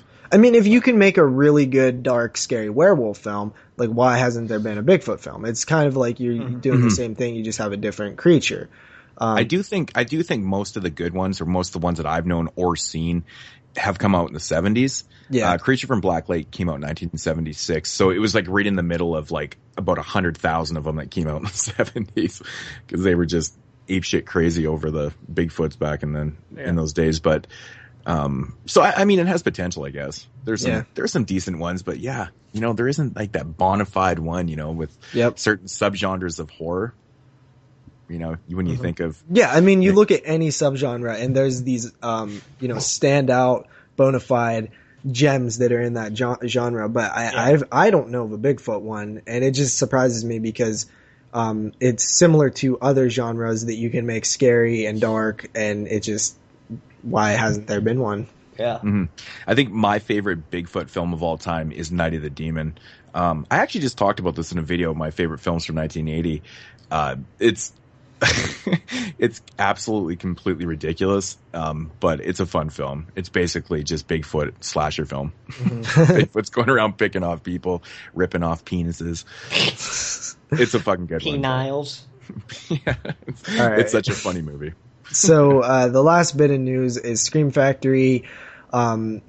Their last announcement for October, their Shocktober celebration, was Destroyer, which will be teamed up with Scarecrows in another double pack. And, it was a bit anticlimactic for sure, because we was expecting Scream Factory to drop like a bomb at the end of October. Apparently, their deals didn't go through, so they couldn't announce anything else after this one. Maybe it was something big. Maybe they didn't even have anything big. But either way, it was disappointing. Mm-hmm. Yeah, didn't they announce that they had some deals that just weren't closed up and stuff? Yeah, which kind of a shame. Which, I mean, everybody gave them shit for announcing Hellhole before they had everything locked up, so they're probably starting to be, more careful with what they announce. Where's the fuck's the clown house, Scream Factory, you assholes? That whole Hellhole thing that sucked, because I was really looking forward to that release, man. Fucking no clown house. Lesson learned, though. Yeah, Hey. I mean, I'd rather have them announce nothing than announce something and pull it back. JP, you missed the biggest announcement of the week. Is it that stupid Arrow Video announcement? Paul Rubens announced a new Pee-wee movie. Come on. How could you not have that in the news? How could I have that in the news? Come on. Which was the Arrow one, the Vincent Price box set? I guess that happened too, I guess. Yeah. It was the Society and Reanimate, or Bride of Reanimator. Oh, yeah. God, Pee-wee. Yeah, so there's a little bonus news right there. It doesn't interest me because I don't buy Imports, yeah. So. Yeah, I don't know. Arrow releasing Society, that's pretty cool, but, I mean, it's probably just gonna get released by someone over here. Yeah. You know how it goes. Scream Factory. So, I do import some of their films, but I see that being a Twilight Times movie. Society. Yeah, no doubt, right? Yeah, it's a strange movie. I could see them releasing. Mm-hmm. So that is that it for the news? Yeah, that's it. That is it for the news. Wow, there wasn't actually that much. We just talked about it for a while. Yeah, so I was actually expecting there to be a shit ton more, like of major announcements and stuff, but whatever. Especially yesterday. It's like Friday, it's Halloween. It's like, yeah. Wasn't that much. Yeah. All right, guys, getting into Mood Swings here, and that means new releases for November 4th, 2014. And I've got to say, I think October stole all the films, for that month, man, because there's really nothing coming out in the beginning of November, which does make a lot of sense because, in this horror world, you want your releases in October. So with that said, I know Universal is it Universal that's releasing? Universal is releasing American Werewolf in London, Psycho, and Shaun of the Dead with these limited covers. I think is this the same bullshit that's just a piece of cardboard in front? I hope not, because I saw the Child's Play Blu-ray cover at Walmart, and I was so mad because that's the coolest fucking cover I've ever seen in my life. I wish they actually reprint them instead of putting that stupid cardboard thing in front. Well, I'm assuming that there's going to be Amaray cases of these two, maybe with slipcovers, but these are steelbooks, dude. These editions are actually steelbooks. So this is the cover art they're going to get. I think if they do release these in Amaray, I don't know, maybe it's a different cover art too, but yeah, these are all steelbooks. That's cool. Yeah, actually, the Psycho one's kind of a cool cover. I don't really care for the American Werewolf in London. I like it, and I would never buy the Shaun of the Dead one. Yeah, I'm buying that American Werewolf in London one because I don't own that film. Me neither. I wonder if it has the documentary and stuff that comes on the other one. It should. I hope it does. That's a fucking good documentary. As for the Psycho Steel, it does look like it has a bunch of interviews, or not interviews, but special features. So I'm sure it's there. Okay, well that's good. Making of the it's there. Okay, yeah, it's a really good documentary, really informative. Yeah, Psycho does have a cool cover. It's like the shower drain. Mm-hmm. Yeah, I like it. Yeah, I like it. So for all you Steelbook fans out there, if you want to pick up those, and they're $11, they're cheap. Yeah, really fucking cheap. But yeah, I think Psycho's probably the only one I'll be grabbing. Shaun of the Dead. That cover sucks too. Yeah, I haven't seen it. I'm not really feeling that cover, but yeah. Anyways, from Scream Factory, Pumpkinhead 2, Blood Wings is coming out this Tuesday. I think it's listed on here. I don't know. We've got different release dates in the foreign land of Canada and the US. And it actually was pushed back at one time, so we don't know if this is the date or it's going to be put. It's like still. I'm confused. Moodz says his already shipped, so I just assume that's the day. Oddly enough, I can't get anything from Amazon except for apparently Pumpkinhead, which has the most mixed release date ever. I don't know. I don't get it. But yeah, Pumpkinhead 2 is coming out. Then we got a film that I've heard some people actually say is pretty good and creepy. That is The Taking of Deborah Logan. Again, this is obviously one of these possession films. Wait. I heard somebody talk to me about that movie in one of my classes. I actually like the cover to this one. I've heard about that. I don't really care for the cover that much, to be honest, but I did hear some people say it's pretty decent for one of these possession type films or the take, whatever that it is. But I don't know. These ones I never really get overly excited to watch. I don't know about you guys. Neither. Hell no, dude. Really? No. You really asked me that? And when someone actually says that it's pretty good and coming from, a source where you trust, it gets me intrigued. They're like, oh. What is my least favorite subgenre of horror? Possession films? Possession films. My least favorite genre is becoming horror comedies, easily. I don't know. I'm just getting burnt out on them, to be honest. But, you know, Ghostlies, Possession, all that stuff is actually probably my least favorite, even though horror comedies are getting on my nerves. Possession, man. They're so oversaturated. Ugh. Yeah, I gotta say, man, I don't watch a lot of, you know, the newer Possession films, so I can't even say that I really hate it. It just doesn't interest me enough, so. See, but I actually like Possession more than Ghost. Because at least when you're dealing with Possession, it seems to be slightly more hardcore. With Ghost, it's usually like a lot of just like doors shutting and shit. Yeah. But like once the demon starts like being, you know, in there, at least there's like some weird contortion and like, you know, maybe some blood and scars and burns and stuff like that. But I mean, Ghosts are just, god damn, they are so annoying sometimes. Yeah, there's a lot of misses with Ghost films, but there is a lot of good ones though too. Nobody will go hardcore like The Entity. No. Yeah. Oh, I forgot to bring that one up when we were talking about rape revenge films, but that's not really a rape revenge film. There's no revenge because that is a good rape film. We all know the ending on that one, and I don't think there was ever any revenge. I forgot about that film. I should have brought that one up. Did you bring up Miss 45? Oh yeah. Man, I thought we should have watched that one instead of I Spit on Your Grave. But... Oh, Miss 45 is just. Yeah, it's amazing. I think it might be. But that movie is more about revenge than it is rape. But. The reason that they went to I Spit on Your Grave is because it is the quintessential rape revenge film. Like that is the film. Well, Last House on the Left. I Spit on Your Grave even more so. Yeah. Mm. All right, next up here from Brain Damage Films, we got Dead Girls. I don't know. It's Brain Damage Films. Seek it out at your own will. Now, if this was a sequel to Dead Girl, I might check it out. Hmm. Well, that's another good rape revenge film. I guess it actually is. I never actually thought of that. That's pretty interesting. But yeah, Dead Girls, I don't know. It's Brain Damage Films, so.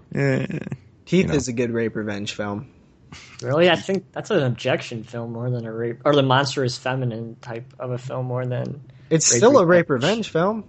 She gets raped and she gets revenge. Yeah. Theoretically, yeah. All right, so this is the one that I was really pumped about talking about here. I'm not too sure who released this one. It actually doesn't even say, which is very... No, it does. Oh my god, of course it is. This is released by Midnight Releases, and it's called Ghost Bride. It's our ghostly for the week, guys. Ghost Bride. I almost shit when I saw this one. It looks quite ghostly, too. Yeah. It really does. Actually, the cover's not too bad. Like, I've been, once again, back in Family Video, like, I refuse to buy Brain Damage or Midnight Release films anymore. Like, I picked them up in the beginning, but now there's 8 of them out at a time, and every time I pick them up, they just look like complete garbage, and I just, I don't even want to spend $1 on them, because they just Midnight Releases is a weird company, because sometimes their films are... Well, look at that Shovel one that just came out that is supposed to be good. Or is that Brain Damage? I'm not sure, but they put out different quality type films. Like some are really, really micro budget, and then you pick one, you pop in another one, you're like, wow, the quality is not what I was expecting. It's a lot higher. They kind of range, man. It's very odd. Same with Brain Damage is like that too. Some of the newer Brain Damage films that have been coming out are a lot better quality, a lot better looking and stuff. It's pretty interesting.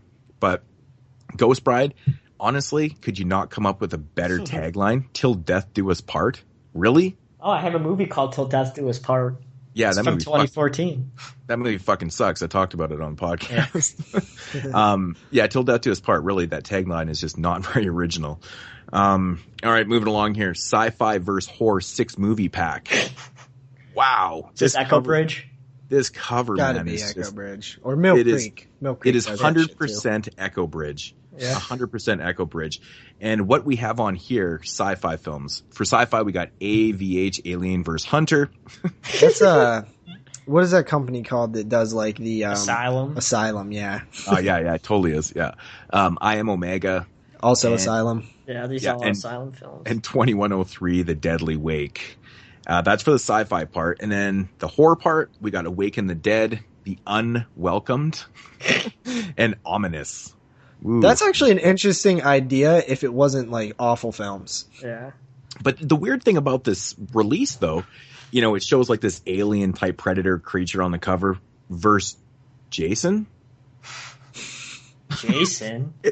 Oh my god, that reminds me. Hold up. I know that cover you're talking about, but check this out. you know the actual cover to 28 Days Later, right? Yeah. Yeah. They literally took that exact cover and made it say 28 hours of horror or something like that. But there's fucking, it's crazy, dude. They literally ripped that cover off at Walmart. I seen it. It's like a 28 hour horror marathon pack. Oh yeah, here it is, 28 hours of horror. Look at that cover. Oh my god, they did. It's literally the cover. They just literally took the cover. How did they not get sued? Because I was like, yes. Crazy. All right, so that's very odd. No, seriously, I was like, 28 Days Later. Like, I picked it up. I was like, yeah, I was just looking at it and I was like, this ain't 28 Days Later.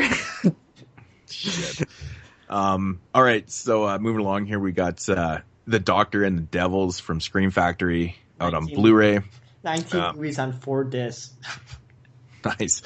Looking forward to this release. I've actually never seen this film before. It's from 86 or something like that. Or it's from the 80s, but looking forward to The Doctor and the Devils. Then we got another Blu-ray release called The Ninth Configuration. I've actually never heard of this movie at all. It's got Stacy Keach in it, which is a good start. William Peter Blatty's. Wow. I'm assuming that he wrote this. I should probably do some research before I'm, announcing these. But sound no, like me now. Yeah. I don't know anything about that one, but it doesn't actually look that bad. And then we got another film called GPS. Are you serious? That sounds pretty shitty already. Oh man, it's so funny. Okay, it's GPS the movie, and it actually has won a bunch of best awards at film festivals. Are they real festivals? Yeah.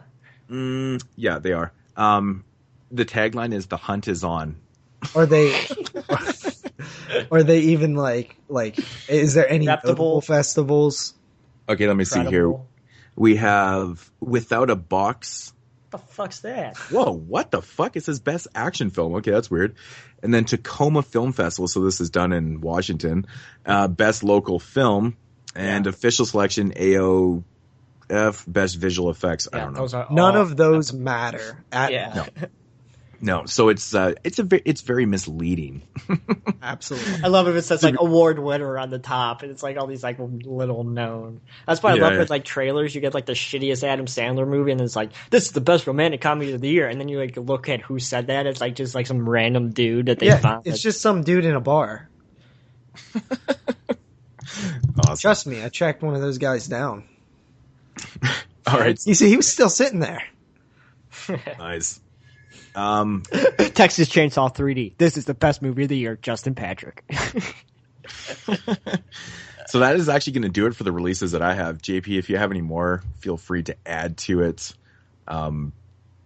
There's fuck all for November 4th. I don't have any else. Next week looks a little better, but yeah, it's picking up. There's actually quite a few good releases on November 11th. So, there's actually a shit ton. Okay, so we'll get to those next week. Yeah. All right. Alrighty. So, what do we got next time? JP? Yeah. Actually, we have one voicemail. Guys, get your voicemails in. We want to hear them. We want to play them, and we want to talk about them. So, this is the only one we have. Hey, what is top 5 serial killers? Yeah. Well, I want to end this stupid call. I guess I'm going to say. Okay, so I'm actually not sure who that was, but I think it might have been Mike from the group page asking us our top 5 serial killers. He didn't specify if he meant real serial killers or serial killers in films, but he sounded like a serial killer, real life one. So if that is Mike, you are now Creepy Mike. Say your name when you call. Anybody who calls, just so we know. Creepy Mike? Look at them, JP. So, Creepy Mike, our top 5 favorite serial killers. Moodz. I don't know how you could have a top 5 favorite serial killer. Well, it's, I Who don't know, likes man. serial killers? I do. serial I spent so killers. much time in high school. I think anybody who's into horror had that phase where they sat there and like researched all the like real life killers. Like I would do it all the time. I would make all these reports on like Ed Gein. He's my favorite. You know, Yeah. I was honestly the exact same way. Yeah. You know, back in high school, like I honestly, you guys probably can't see right behind me, but I fucking have a lot of books on serial killers. Like it was one of those things that you just wanted to read up because it was interesting. Like how the fuck did this person, you know, kill all these people and then go fuck their dead bodies or eat them or fucking bury and just go on with their everyday lives. Like it was fascinating. Yes. You know, yes, absolutely. And this is the list that I came up with here is based. I basically thought of the first 5 people that I was obsessed with. Like I thought that their lives and stuff and what they were doing was very intriguing. The Gacy murders happened like 40 minutes away from me. Yeah. It's like it's fucked. All right, so number 5 on my list here is Dennis Rader, also known as the BTK killer. This guy was interesting because he fucked around with cops for fucking 30 years, never got caught, or he eventually did get caught, but for so long nobody knew who the fuck this guy was, and it's like he was the killer. Yeah, well, yeah, I mean he didn't, but he never completely got get away with it. But like the bind torture killer whole aspect of him was intriguing. What he was doing because of what he stood for. Like he was like this everyday type of neighborhood churchgoer. He was a businessman. Like he had a family, a wife, kids. Like he lived a very, very normal life. That's why I find this guy so intriguing, that he would do these horrific things over such a long period of time and get away with it. Very intriguing killer. Been in lots of movies. Not really a lot of good ones on the BTK killer, but I don't know. He's an interesting character. John Wayne Gacy at number 4. He was an interesting one too. Obviously everybody knows about him. Jeffrey Dahmer at number 3. Jeffrey Dahmer was a fucked up one and probably the most explored serial killer for me because of his early growing up and just how he started out killing animals and they kind of knew something was kind of up with him, and just he was a very intriguing guy. To me, he has the most interesting story. He does. Like he was a homosexual and he would lure in other gay men and kill them and just save their bodies. And I remember reading this one biography on him and him talking about that he would cut off the penises of these guys and he would freeze them and he would use them as sex toys after and stuff. And I was like, fuck, is that? Oh, that's fucked up.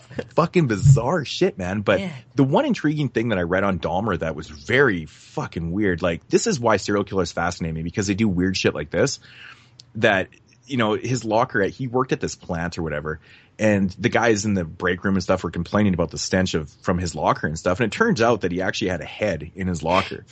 Like he just brought a head to work. Christ. Nobody knows that like, there's a head in there. You would be surprised how unsuspecting these serial killers are, right? I mean, it's the people you work with. It's the people who you see walking across the street, you know? Yeah, and that's what's so interesting about them is because they are us. They're just us, but a little different. And like, why are they different? That's why I find them interesting. Like what, like how do you go from, like someone like me and be escalated to do something horrific like Dahmer, you know, like, and you know, Bundy's a good example. A lot of people thought he was just a normal fucking guy. Mm-hmm. Mm-hmm. Yeah. Dahmer was a fucking crazy story. Very intriguing. Jeffrey Dahmer files coming up. Yeah. Number 2, Ted Bundy. Now, Ted Bundy to me was probably one of the most twisted fucking serial killers ever because, I mean, he originally claimed that he killed like over 200 women or something like that. We'll never really know, but he was interesting because he was such a smart, like very good looking man. Like he was a college professor, university professor, whatever. Very good looking. He had everything going for him, but he raped and killed women and fucked their dead bodies like days after. He'd go back to the woods and fuck their bodies, and just a really smart guy. And like, oh god, he really intriguing. Read a lot of stuff on Ted Bundy. Suspecting. Totally, just because of his profession and how good looking he was. He didn't fit any of the criteria. And he fried, man. Yeah. It's one of the last ones to fry, I think. He died in 89, right? I can't remember when he was executed. Yeah, I think he died in like the late 80s, early 90s. So mm-hmm. I think that's like right towards the end of when they stopped using the chair. Yeah. Yeah. And at number 1, I got Albert Fish, also known as the Gray Man. This one, the reason why I have Albert Fish at number 1 is because he was fucking so mysterious, man. Like, you didn't really know a lot about him. He was a child rapist / cannibal. He claimed that he killed, like, I don't know what it was, like 100 to 150 kids or something like that. Which and he is also common with these serial killers to but inflate their actual killings. But you never know also. Yeah, but the intriguing thing about Albert Fish that I found, I was reading a biography on him one time, and he was saying that he claims that he killed a kid in every state. I was like, wow, that's pretty fucking interesting. But I don't know, man. His whole story is very intriguing. Definitely seek out a biography on him because it's pretty fucking wild, man. Pretty wild shit. So yes, but yeah, I guess I'll go next. My number 5 is Albert Fish, and he arguably could be lower on the list. But man, that guy is just pure evil sounding. There was a documentary that was on Netflix years back that I checked out, and man, like that letter, the letter that he wrote, right? Yeah. Oh man, that is just terrible. That is a terrible person. Have you ever seen the movie The Gray Man? Oh, it's actually pretty good. Yeah, it's not bad. Number 4 is Bundy. Same reasons that Moodz said. 3 is Gacy. 2 is Dahmer. I think that Dahmer's, I remember reading, I think his favorite film was like The Exorcist or The Exorcist 3. He used to take his, male prostitutes back to his house and watch The Exorcist like over and over again. Yeah, he was nearby here too. I forgot about Dahmer was from around here too. Dahmer to me is just the most vile, like out of them all. He just did stuff that just seems so extreme that like you have to literally have something missing in your brain to like. There hasn't been like not just be grossed out at some of this. Yeah, there hasn't been one of these like serial killers that have gotten really popular lately. Like it seemed like that was like a late '90s type of a thing. That's because he's still doing podcasts. But no, think about it. Like, when's the last time you heard of like a serial killer, like a major serial killer? Totally, man. The fucking serial killers went out with the fanny packs, man. Yeah. So Dahmer was like the last one, right? Yeah. Like major one. I think there's been some. I don't know. Gacy died in '94, so I don't know when Dahmer got killed. I mean, like. When he was doing his shit, though, right? I mean, that was in the 90s, right? Or was it in the 80s? I mean, there's tons of serial killers all the time. So Dahmer and Gacy died in the same year. They both died in '94. So nothing so notorious like Dahmer, though. You know what I mean? Yeah. Or any of these guys. But my number 1 is Ed Gein, and who knows how many people he actually killed? Like 2, 3. But I don't know. I like his story. It's because it was kind of at an early time, right? And it was the first one that seemed to be like that got really popular. That was as like weird and like out there. I think the interesting thing about Ed Gein is that he started serial killing at such an old age. Well, there is like evidence, not conclusive. But there is evidence that he might have killed his brother when he was a kid also. Okay, but like doing exactly what he's known for and stuff, it kind of started like later in his life, which I thought was interesting. Yeah, definitely. I always recommend Deranged because it's actually a really accurate telling of the Ed Gein. I mean, we have Chainsaw and Psycho and Silence of the Lambs that are completely, so far removed from the person. But Deranged is a really good telling of the Ed Gein. Well, it's more specific to Ed Gein, though. Yeah. Right? Yeah. Yeah, so, I mean, that one is really cool. I always find it weird that there's not really very many good adaptations of these people's lives. Another guy from Wisconsin. Man, all these serial killers in Wisconsin and Illinois. It's fucking weird. Yeah, so those are mine. Jeremy? It must be the flatlands and all the wind and cheese. Yeah. Probably got sick of the bad gas, so they just wanted to start killing people. Fuck yeah, man. Yeah. I don't really know. I'm not like educated in serial killers like you guys are. I mean, maybe you never did this. You've never sat there and researched killers. I mean, I know who they are and everything. A week? No, but I know who they are and everything. But it's like, I don't really care. I They love did the horrible documentaries, and I love the just researching them. If anybody knows like the best documentaries on all these guys, drop a comment below because I want to watch them.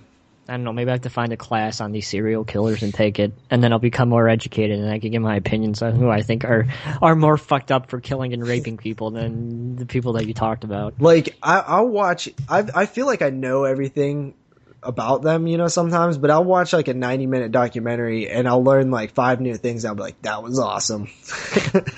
Yeah, because, so many people dying is so awesome. Dude, you're a god. Yeah, I don't even want to hear you. It's not about what they did. I'm not. No, it's more about like what they did. It's the psychology of why they did it. What makes them them. I find it 100,000,000% fascinating on how that can even happen. Like how? Yeah, I'm not saying it's not an interesting thing. I'm just not educated enough to name my top 5 favorite serial killers. I mean, that's fair enough. Maybe totally. Maybe this week I'll do some research, and next week's show I just found it surprising that you. I find that a lot of times the horror fans end up kind of straying into the real life horror and seeing what is some real horror. You know what I mean? So, but they are, and I know what they did and everything. But it's like I'm not like, he's my favorite. It's not my favorite. Yeah. All right. So I guess that's it for. Is that all we have for questions? And yep. Yeah, I and believe so. voicemails and emails. No emails this week. No emails. Oh wow, we're losing steam, boys. Come on. Yeah. So of course, everybody out there listening, if you got any questions for us next week, we're back on our regular schedule. So drop us a line, drop us a question, send us a voicemail. Send us a voicemail, whatever you want to do. Get in contact with us, so we will answer them from there. So yeah. All right, so for this week's Corners Report, Weird Stacks and Morbid Facts. Did I say stacks? Yep. Weird stats we're all and having morbid trouble facts. talking this week. Jesus. It's probably because I haven't ate anything today. Rue Morgue's Corners Report. This one I wanted to read out because I'm just curious on how many people this happens to a year. We'll figure a number after. This is very odd. Okay, earlier this... Oh, and by the way, this is actually from the brand new Rue Morgue from October 2014. Earlier this year in Vienna, a herd of cows unexpectedly rushed and killed a German woman hiking through her fenced-in pasture. It was later determined that the cows were riled by the sight of her unleashed dog. So wait, a cow didn't fall through the roof this time? It just... No. Oh, I never even thought of that. Another thing based on cows. Yeah. But honestly, how many people get killed a year from cow a herd trample? of cows? Oh my god. I mean, honestly... That doesn't fucking happen. Like, cows are so, usually set in their own little ways. They don't really give a shit, but they got that riled from an unleashed dog. If you would have said, wild, bulls, I would be like, all right, yeah. Yeah, I think these were literally, cows. Raising cows, yeah, it's pretty odd. That is so weird. It's fucking weird. That made me laugh when I read it. But, yeah, so that's going to do it for the Morbid Stat. And, yeah. Morbid Fact. Alrighty, so we are going to move along to what we watched. The main review. Yeah, and I think we're going to start off with the main review. Yeah. It's not really a main review because I don't think we're going to talk about it that much, but we got to mention it. True that. So, we are going to bring up the 2014 film called Mutantis. Yeah, so this was, courtesy of Dire Wit Films. They sent us some screeners, which was really cool. And we watched them. We was going to cover it on the show that we missed a couple weeks back. But we're just going to talk about it right now instead. So, what do you guys think? This movie's fucking hilarious. The freaking dialogue just made me laugh so hard. Like we were talking about earlier, it's trying to be a shitty film on purpose. It's not shot on video days. But the girls dressing up as guys and the guys dressing up as girls just made me piss my pants laughing. I was dying. I was literally dying the whole time with that boys dressed up as girls and vice versa thing. It was fucking killing me the whole movie. The whole movie, it was killing you. Honestly, I'm going to be 100% honest on this one. When I seen that, I didn't even recognize it at first, which is crazy. I know, right? Because it's so obvious. But I was like, oh, yeah, that's kind of funny. That's clever. But I didn't like it. It was just like whatever. I didn't really think it was like a really funny thing. I don't think it added to like funny performances or anything. It just was like funny when I first realized it, and that was it. Oh man, come on! I thought it was super funny. Those mustaches, oh man. It's the fact that the costumes were bad that it made it funny. If they were like good costumes, then it'd be like. But it kind of reminded me of like South Park when the cop goes on the street to become a prostitute. Like it's like that kind of bad costume. That's like it just made me laugh. Yeah. Does somebody want to give the actual storyline to the film? Oh, there's the storyline. Go ahead, Moodz. Go ahead, you give it. Hold on, I can't even remember what the fuck it's about. Exactly. I'm not gonna lie. I was like, what the fuck is it about? It's forgettable. Oh, okay, what was it? It had something to do with scientists looking for a creature who lived in the woods, and this creature is like raping people. It's a mutant of like evolution. I don't really know, but that's kind of what it is. It's multi-sexed. Also, it's a hermaphrodite, I believe. Yeah. And it is in a costume, a crudely designed costume, crudely on purpose. I get the joke. I understand that. I get it. I just don't really want it. I don't really get these type of films. I hate movies like this. Also, do you? JP. Thank you. Yeah, I only like The Taint. The Taint is like the one movie that I like. Oh, this is funny, and Manborg. But like movies that are like trying to be bad like this, like they just annoy me. Like I wanted to turn it off like halfway through because I was like it gets stale really fast. To be honest, I really enjoyed it. I personally love movies like this because they're just ridiculous. But honestly, the mutated monster, or I guess it was like, was it supposed to be a Bigfoot or something like that? Like I thought it was lizardish. It was like a lizard, I don't know, something like that. But that's trying to procreate and stuff. I can turn me up worse. But like so ridiculous, like the penis. I mean, come on. I will admit that looked pretty good. Like I was like, all right, that was a cool design of like how they did it and stuff. And when it would slowly come out, it was like gross. I thought that looked okay. But my point here is, yes, what they're going for is over the top ridiculousness. But what I'm saying is it's just not clever. There is nothing clever about it. It's not like South Park that goes over the top ridiculous, but South Park is clever. This is basic, dude. And if you can prove to me or like try to convince me that like there was actual like talent behind some of this, I'm all for it, but I don't see it. What's up with like super basic that anybody could do this. I like the voiceover narration thing was weird too.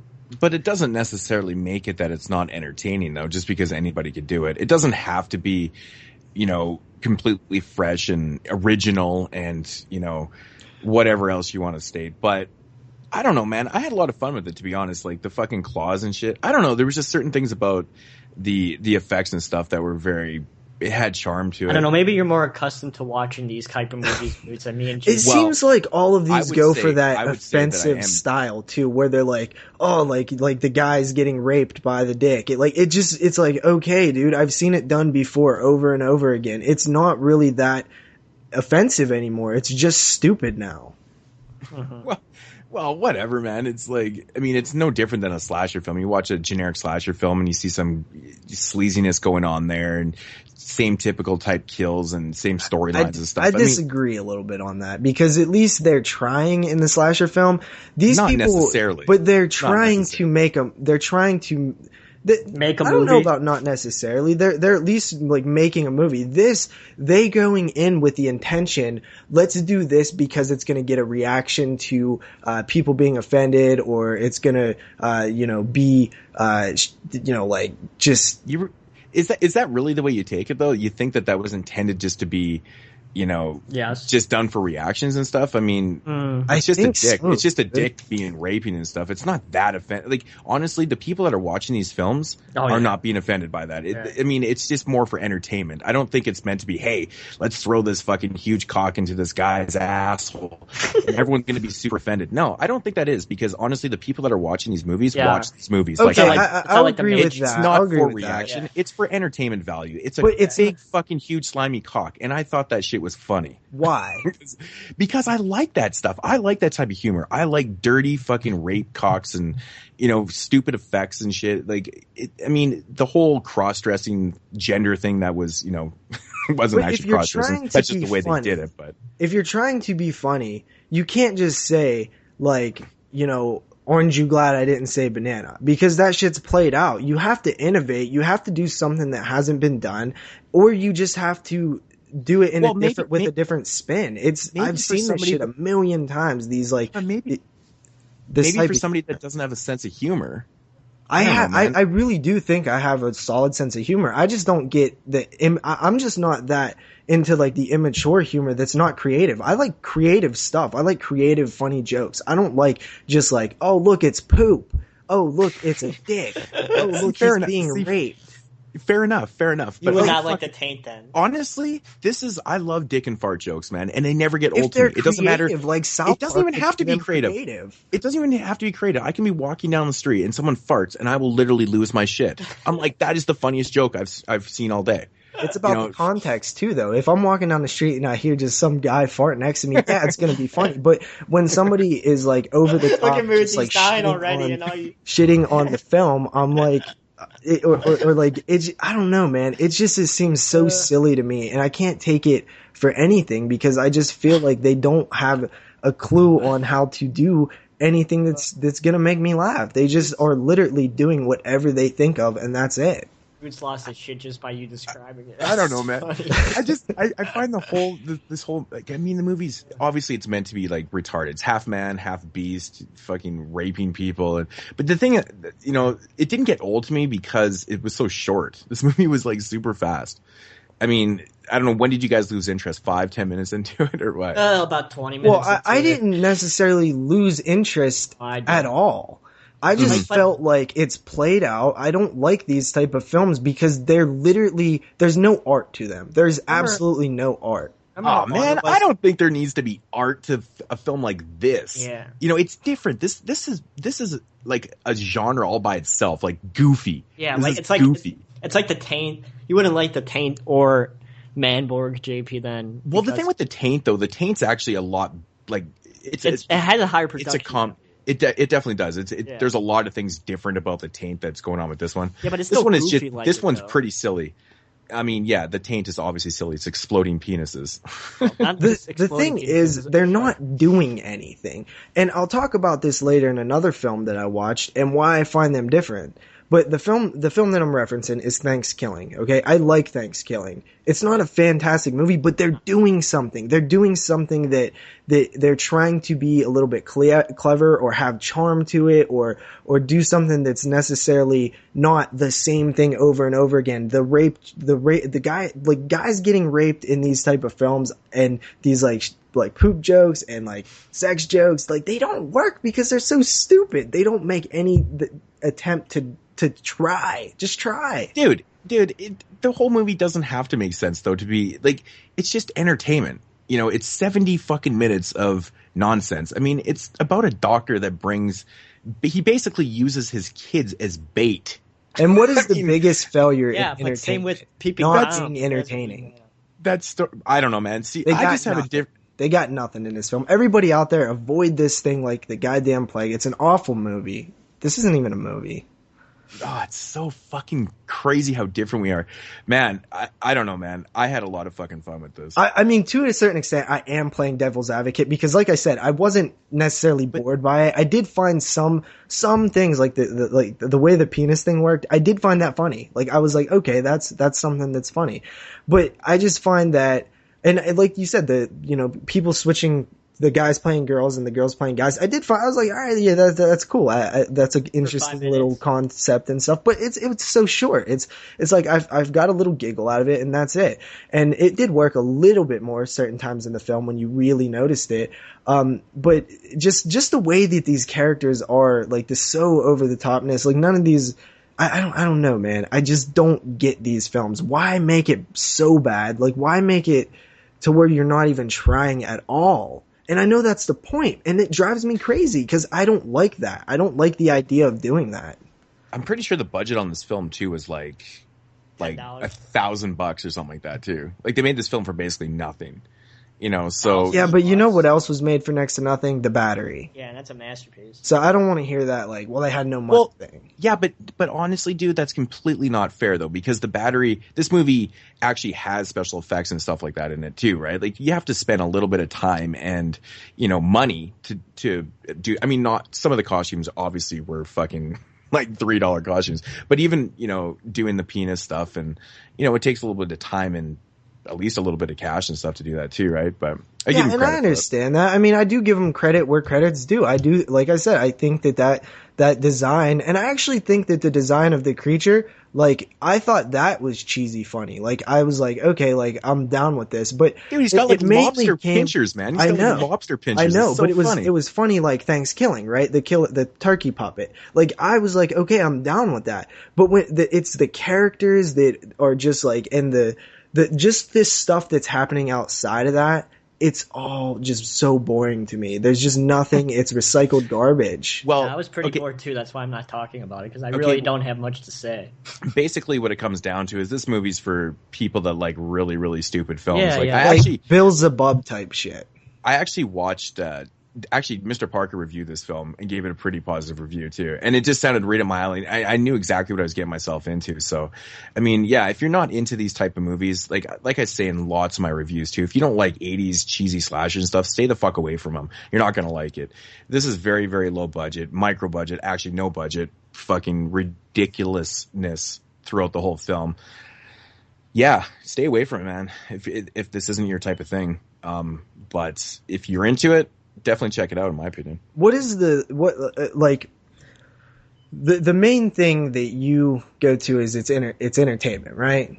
Mm-hmm. And you know, that's what most film is, right? It is entertainment. So I'm with you on that. And if you find this stuff entertaining, then yeah, you're gonna find it entertaining. I found some parts entertaining, but is that all it is? This is just nothing. But it doesn't have any, like, you know, real substance to it. I mean, come on, man. I mean, it's supposed to be ridiculous. Well, it's been like a month since I've seen it too. I had to kind of look at the cover to remind myself. But I mean, honestly, dude, I can't remember shit that happened yesterday. Would you watch this again? In all fairness, would I watch this again? Yeah, I because I have a tolerance that you guys would not even begin to understand. Yeah, you forget JP Moodz watches like 8 movies a day, so it's like but this actually isn't even the worst film that I saw during this period. But I mean, fuck, dude, it's 70 minutes, man. It's not like I'm, you know, spending 2 fucking hours on this film. Like an hour. Yeah, it's so quick, and I just, you know, whatever. I mean, it's not something I necessarily want to watch all the time, but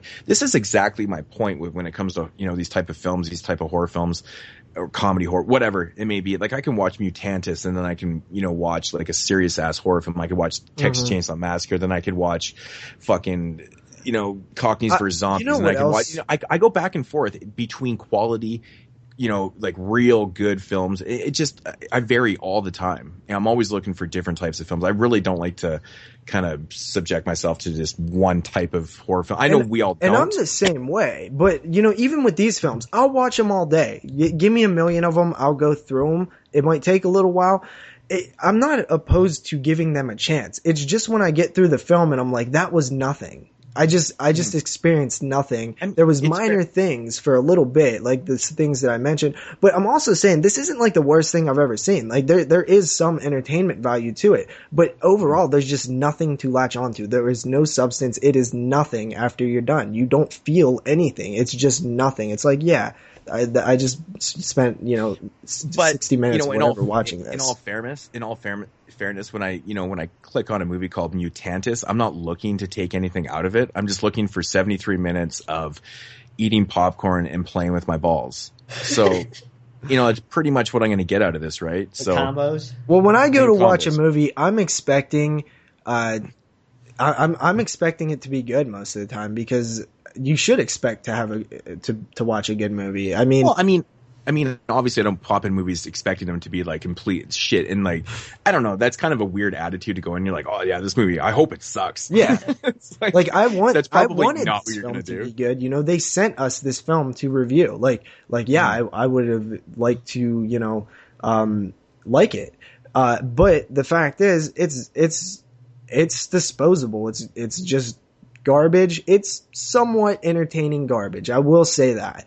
There is some moments, but like I said time and time again, there's nothing to it.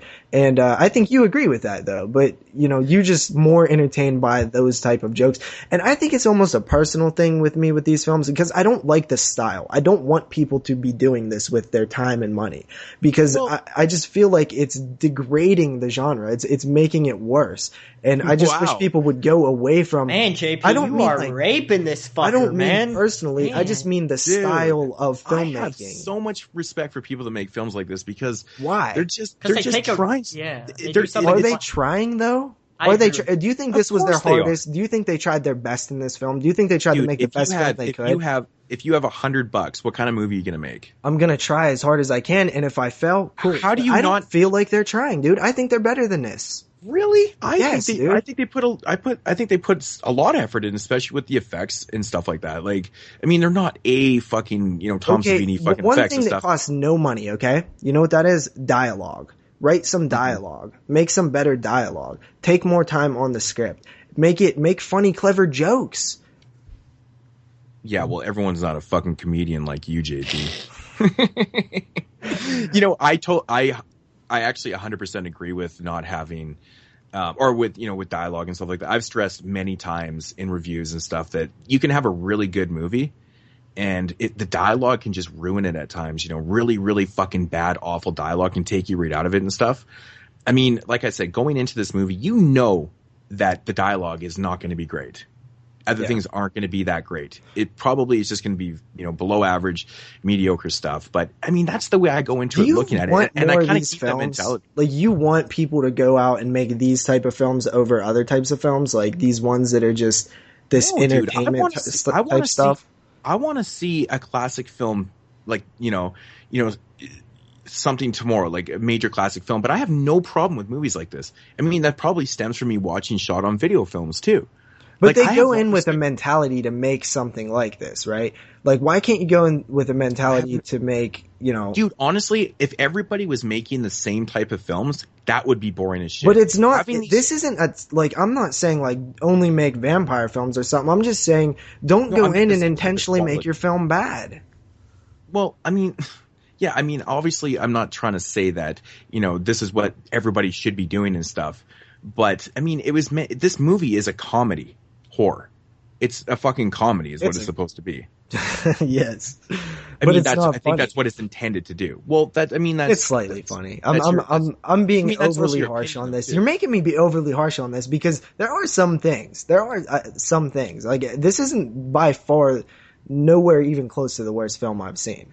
See, now, the thing is, with a movie like this is that, if you have the notion that this movie is going to have, like, high production values and it's going to be a better film than it's probably meant to be, going into it, if you have the wrong notion, I think it's going to taint your... That's why I try to go in with no notion. Like, I went into this one, I tried to avoid what Jens was saying about it and anything I've seen. Like, I wanted to go into it and just have whatever it was presented to me. Mm-hmm. I don't know, man. What it comes down to, like I said, I watch a lot of fucking micro budget films, and some are bad, some are not entertaining at all. This one I did find entertaining. I mean, I wish some of the dialogue was a little better, though. I will agree with that, because some of it at times I was even like, seriously, kind of laughing at the fact that it was so bad. But it is what it is, man. Whatever. I have respect for people that make films with pocket change. So yeah, so do I. But I mean, I don't have respect for people who go in and try to make a bad film. Sorry, I just don't like that style. I say anybody out there who like, but it is meant to be a comedy, though, right? But that doesn't mean it has to be bad. Every comedy is pretty much bad. Okay. But what I'm saying is anybody out there who doesn't like these type of films, you know the type. Like, just by the way we're talking about it, you know the type. Just avoid this one. If you are somebody like Moodz, they do exist. They're rare. No, I'm just kidding. But no, you guys know if you'll like it. I say avoid it. But if we're going to get into ratings, like I said, I was being more harsh than I probably truly felt on this one. But that's because I was trying to prove a point. This is a 3 out of 10 for me. It's still better than The Entity. Not the not the good Entity, the Fangoria Fright Fest. I agree with you. That one's just called Entity. Yeah. Okay. That movie's fucking trash. Yeah, it's bad. All right. See, for me, it's completely different. Like, I mean, obviously, I know this is not a great film. It has moments for me, but I would loosely recommend it because, for the small amount of people that are crazy like I am and watch really, really bad and shitty films and enjoy them, I'm going to give it a 5.5 out of 10. Just for, 5.5. I mean, man. Alone, the cock is great. I don't know.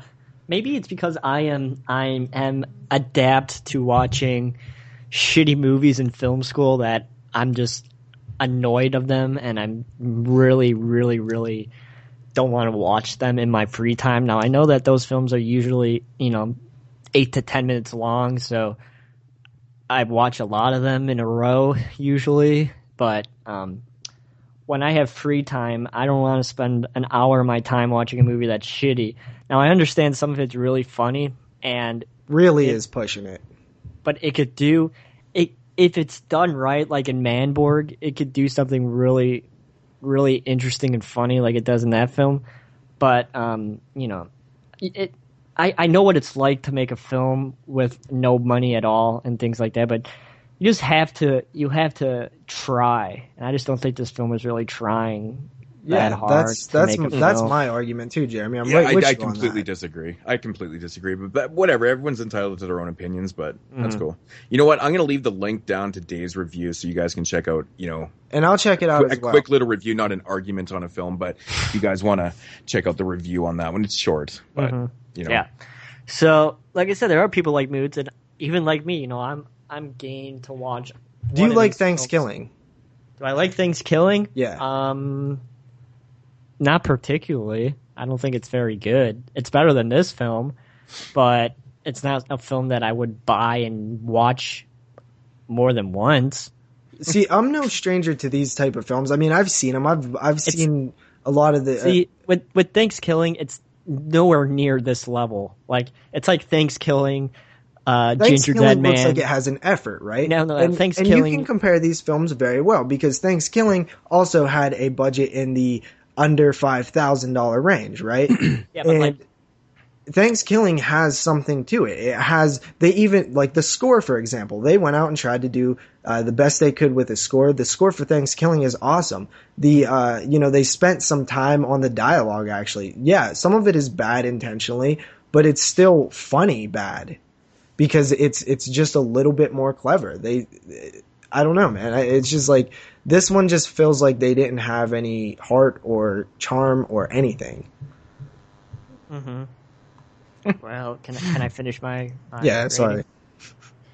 Like I said, Thanksgiving is totally on a different level than this film. I don't know, maybe because it's the production value, but I kind of put Thanksgiving up there with Ginger Dead Man and no way Evil Bong and things like yeah. Because, dude, Evil Bong and Ginger Dead Man, I mean, that's like Full Moon. They have a sizable budget. I mean, Thanksgiving, I believe, was shot for $2,000, $3,000. They just feel the same to me. I mean, of course, they have a higher production value, but because they took more time and effort. Aesthetically, they look like the same type of film, in my opinion. But like I said, I put those up there way above this film, but. You guys are taking this shit way too fucking serious. Come on, I'm not taking it serious, Moods. I just breaking the shit down like you're writing a paper on this shit. Every time we do these reviews, though, you know we take them serious. You just want to say that we shouldn't take them serious because this film isn't serious. But I mean, look at our reviews on, the Woman or Beneath. We took those very serious. That's what we do here. It's just fun. 3 out of 10. All right, so Mutantis. 1 recommendation, 2, go fuck yourselves. I like that. So that's good though. I mean, I kind of figured exactly how that was going to go. Yeah, I actually did too. Like, I knew you was gonna like it. I knew I was gonna. After I watched it, I knew I was like probably not gonna like it. I mean, dude, 3 out of 10 is a fair rating for this film, though. No, because my 5 out of 10 is my average, and I recommend at 5. Let me finish. 5 out of 10 is where I recommend, right? Yeah, 5 out of 10 is average, right? Yeah, I mean, I don't think this film was below like average. On a production level, it's different. I'm rating it. I'm talking about on a content level, not production. A content, main review substance. type of review. What does it have? What is it offering? Yeah. Nothing really. It's offering low budget shittiness, and I respect that. I don't know what it is. I rated the film on how I liked it. So that's just how I rate films. I mean, if you want to rate like everything, like production value and everything into there, my might overall save those type of rating reviews comes for like directly really from good content. films. Just what does it contain? What is it offering to me? Okay. Yeah. Sounds That was good. a good one. Yeah, Mutantis like from a full 2014. Thank you, Direwit Films. Yes, yeah, thank you. I really hope they don't listen to this. So moving along to what we watched, that was kind of like a main review and to start off. I didn't expect it to be. Okay, so who wants to start off with what they watched? So how many are we doing? Are we just going to do a... Just go, Jeremy. All right. So let's see. The first one I want to talk about, let's do a film from 1991 that I sent to Moodz that's titled The Bower. And this film is an interesting it's like a sci-fi type horror type of a film, but it was released by the guy who directed Henry Portrait of the Serial Killer, and it's known for not having a release. You can only get it on VHS and Laserdisc. The reason that I think is that I've heard that it doesn't have a DVD or a digital release is that there's one print of the film. This is what I heard from the director. There's one print of the film, still around. And it was in Chicago for a long, long time, like 6 or 7 years. And somebody in Europe bought it, and the guy who bought it died. So now they have no idea what this print is, and it's just sitting somewhere. And that's why the film doesn't have a official release. Because they should have thought of this potential predicament before it went to Europe. Yeah, they should have just pressed this thing up a long time ago. Yeah. But this film is interesting. It's about like this alien who goes to Earth, and he gets caught by these 2 rednecks, and one of the rednecks cuts off his head, but he still moves around and things like that. His decapitation doesn't kill him, so the way that he survives is he cuts off one of the rednecks' heads and he puts it where his head is. So now he's going around with his redneck's head. It's more of a horror comedy. It's really, really fucking funny. And it's just him living on Earth and not knowing what's going on because he hasn't lived here. And it's him like trying to learn the culture and things like that. And it's just really fucking funny because as the film goes on, he loses his head more and more times and he keeps replacing it with other people's heads. So it's just funny. Like it's this huge white guy. And then all of a sudden he has like this black guy's head on, and it's just really fucking funny. And there's some really good gore and things like that during the kills where he's, cutting off the heads and putting them on his body and things like that. But it's more of a dark comedy type of a film, and I really, really wish it would get an official release because it's really, really, really funny.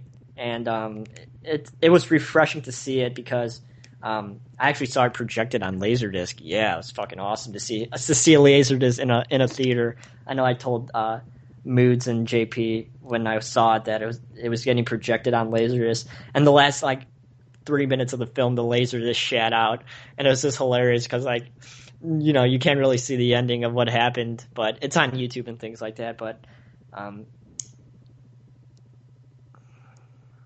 it's just a really fun and interesting film. So check it out if you could find it on Laserdisc. If you have a player or VHS, I know everyone probably has a VHS player, or not. Just find it online. It's on YouTube and things like that. So 8 out of 10. Awesome. I guess I'll go next. Is that cool? One of the films I watched this week is from 2000, or it was like 2 weeks ago. This is a film from the year 2014, and it is based off of a Stephen King short story that was in the compilation Full Dark No Stars. This film is a Lifetime original film, and it is Big Driver from 2014. This film follows a author, go figure, and it is her, and she is going on this unfamiliar territory road where she is doing a book signing.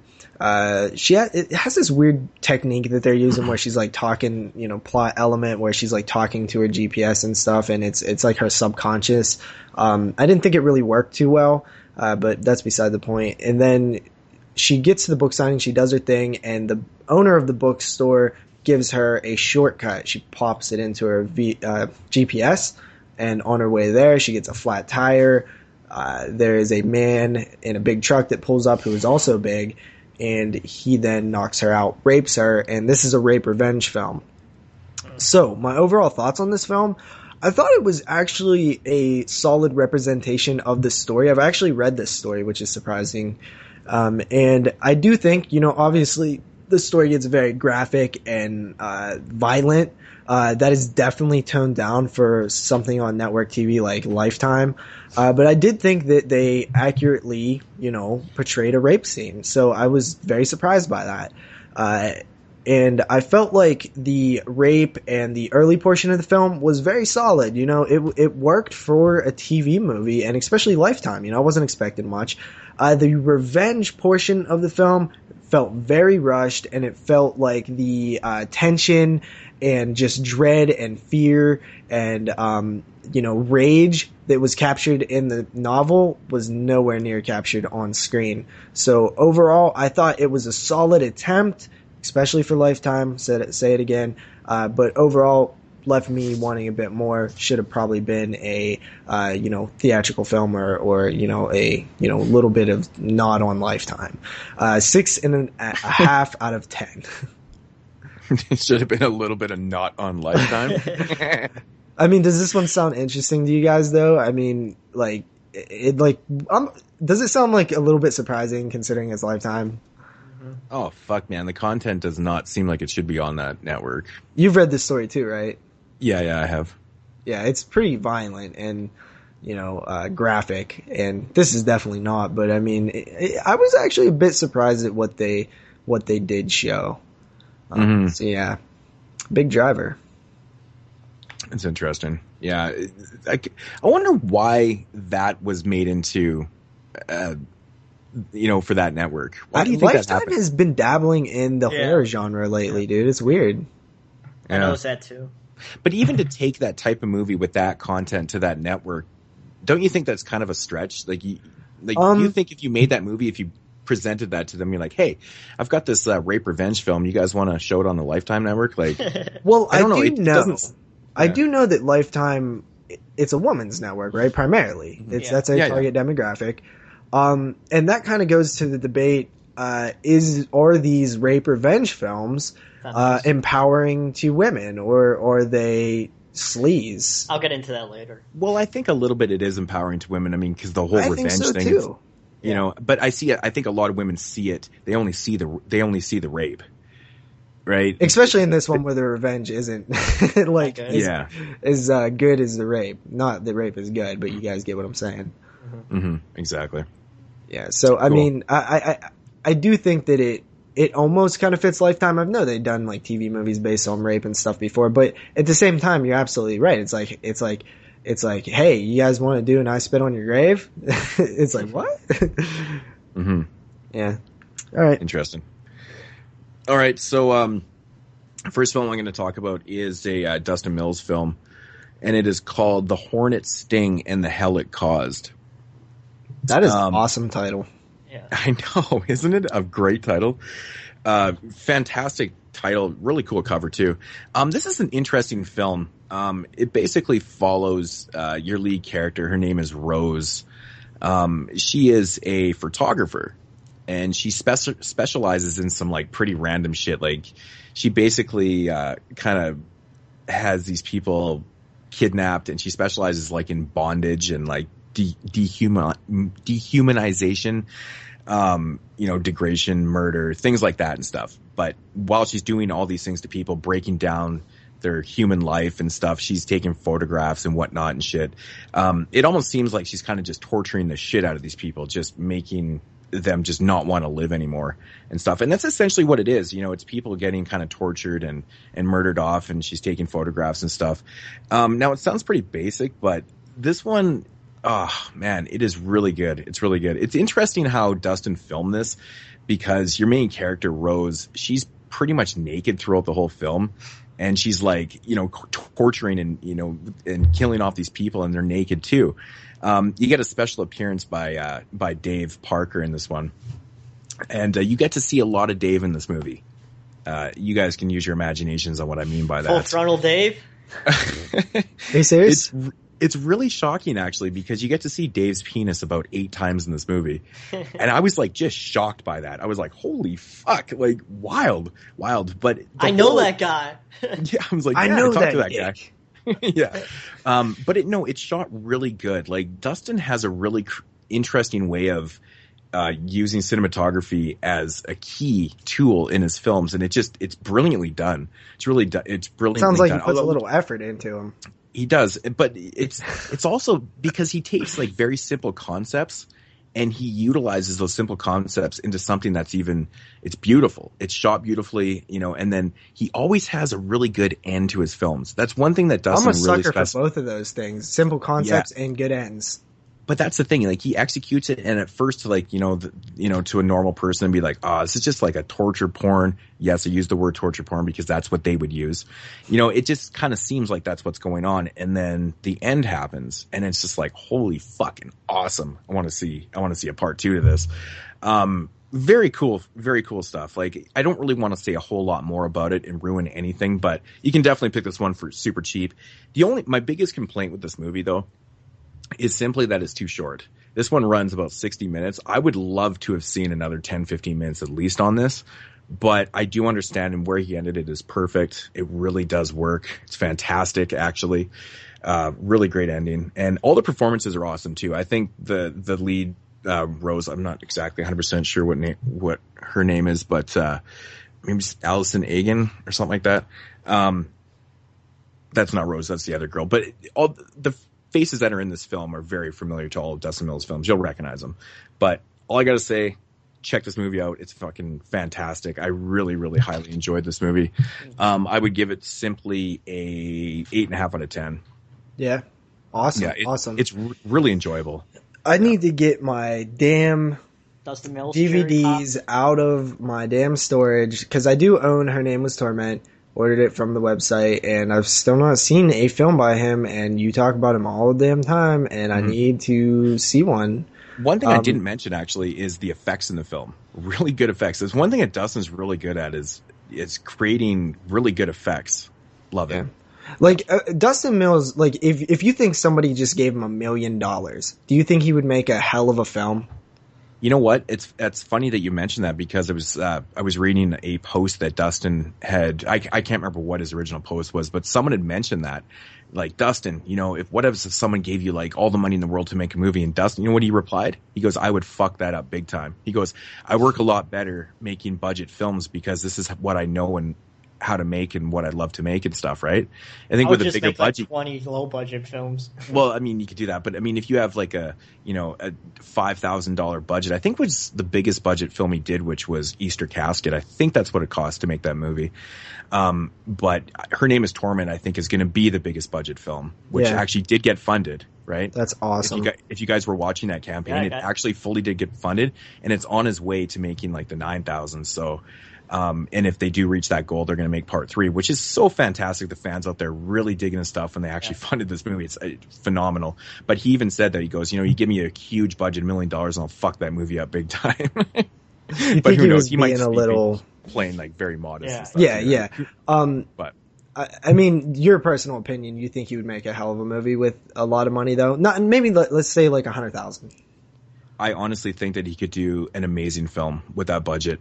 Like I said, his ideas are just amazing. He never has like a very simple idea for a film. Like he does, but he always manages to turn it into something that you would never expect it and where to go. It's amazing how he does these things. So see, I think with a that's big what budget, I look for in my indie stuff, though. I want to see some potential in there. Like I want to see this guy. The only reason that this film is flawed is because of money, not because of talent. Yeah. And that's one thing that he definitely focuses on. He comes up with these ideas. He writes the script. And he goes from there, and then he has to develop that film from the cash that he has and stuff. But the ideas are just endless, and they're really creative. It's the coolest thing about Dustin. Cool. Jeremy, back to you. All right, so let's go with this one. So I watched ABCs of Death 2. Now, last year, that tone does not sound good. Yeah. Last year, of course, you had ABCs of Death on your top JP. 10 horror films Do of I 2013. fuck up your reviews? But damn it! I had did not American have Mary on there too, Maniac. and that wouldn't be on there You this year. did not have Maniac. Just saying. My list would change. My list would change. If Mine it would was too, actually. American Mary and ABCs of Death would not be on there, but so thing with ABCs of Death 2. Now I've been hearing a lot of people, even David K said it was better, and David K, he's picky. Is better than the first one. Now, from the letters A through S, I was bored out of my fucking mind. There was so many. There was like maybe 1 or 2 good ones, but all the rest of the letters were just so one bad. 1 or 2 good ones. That sounds 1 or 2 awful. From A to S. From S to the end, every single one besides one was good. So they saved like all the good ones towards the end.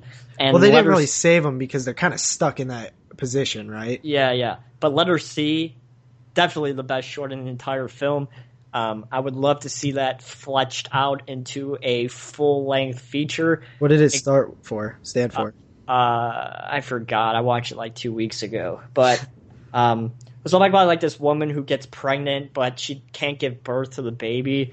So the baby like grows inside of her, and she's carrying around like a 13-year-old baby inside of her. That actually does sound pretty awesome. It's fucking awesome. It's so good. See, I like concepts like that. It's definitely the best. It's the best short between ABCs of Death 1 and 2. It's the best one between the 2 films. But like I said, letter A through S, there's maybe 1 or 2 good shorts, but the rest are just really, really hard to get through. I was really, really tempted to turn it off like halfway through, but I never turn off films. I just watch them. But yeah, me too. But once it gets to S and it gets to the Soska Sisters short, up to S was bad. Then it started with T. T was the Soska Sisters short, which was T for torture porn, which was interesting. But from T onwards, the end of the alphabet, like I said, really, really solid stuff. I wish that they would have been, gotten other letters, so it would have been, you wouldn't have a chunk of really bad ones and a chunk of really good ones towards the ending. But I didn't like this one as much as the first one, to be completely honest, even though it had the best shorts between the two towards the end of the film. The beginning of the film just really ruined it for me, and I really I would not recommend to check it out. I really hope they don't do a third one, because this is going to get stale and boring, and you're probably going to have even more worse ones the next time around. You didn't have like that many well-known directors like you did in the first one, so that was kind of a little bit of a issue. Like I said, the most famous two, the most famous director, and it was the Soska sisters, and them. So yeah. Well, see, my thing with the ABCs of Death thing is I don't think the concept can get stale because it is just short films. You just have to get good short films. Like, it's not the concept that's failing it. It's the I don't want to see directors. those. I think it's the whole idea of watching ABCs of Death Part 9 and having to watch 26 more shorts. I think it's the whole concept of watching shorts over and over again. It's just like, fuck, it's getting old. Yeah, but that's if you don't like shorts, you know what I mean? But if you like shorts, I've seen some amazing shorts. And if I have too, it was filled with amazing shorts, then it would be awesome, right? It's the shorts that are letting us down. But you're not going to have an amazing Why? movie of amazing because everyone has different views of what's good and what's not. Well, obviously, but I'm saying, like, why can't there be good shorts though? Like, I mean, obviously it's all subjective, but I mean, generally speaking, you would probably consider that most people would consider them bad, right?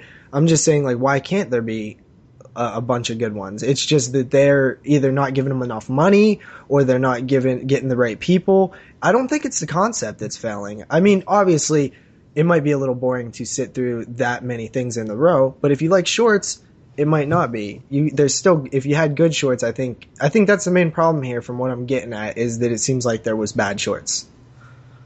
Mm-hmm. I guess that's going to happen, right? I mean, like, I think in ABCs of Death, the first one, I think I liked...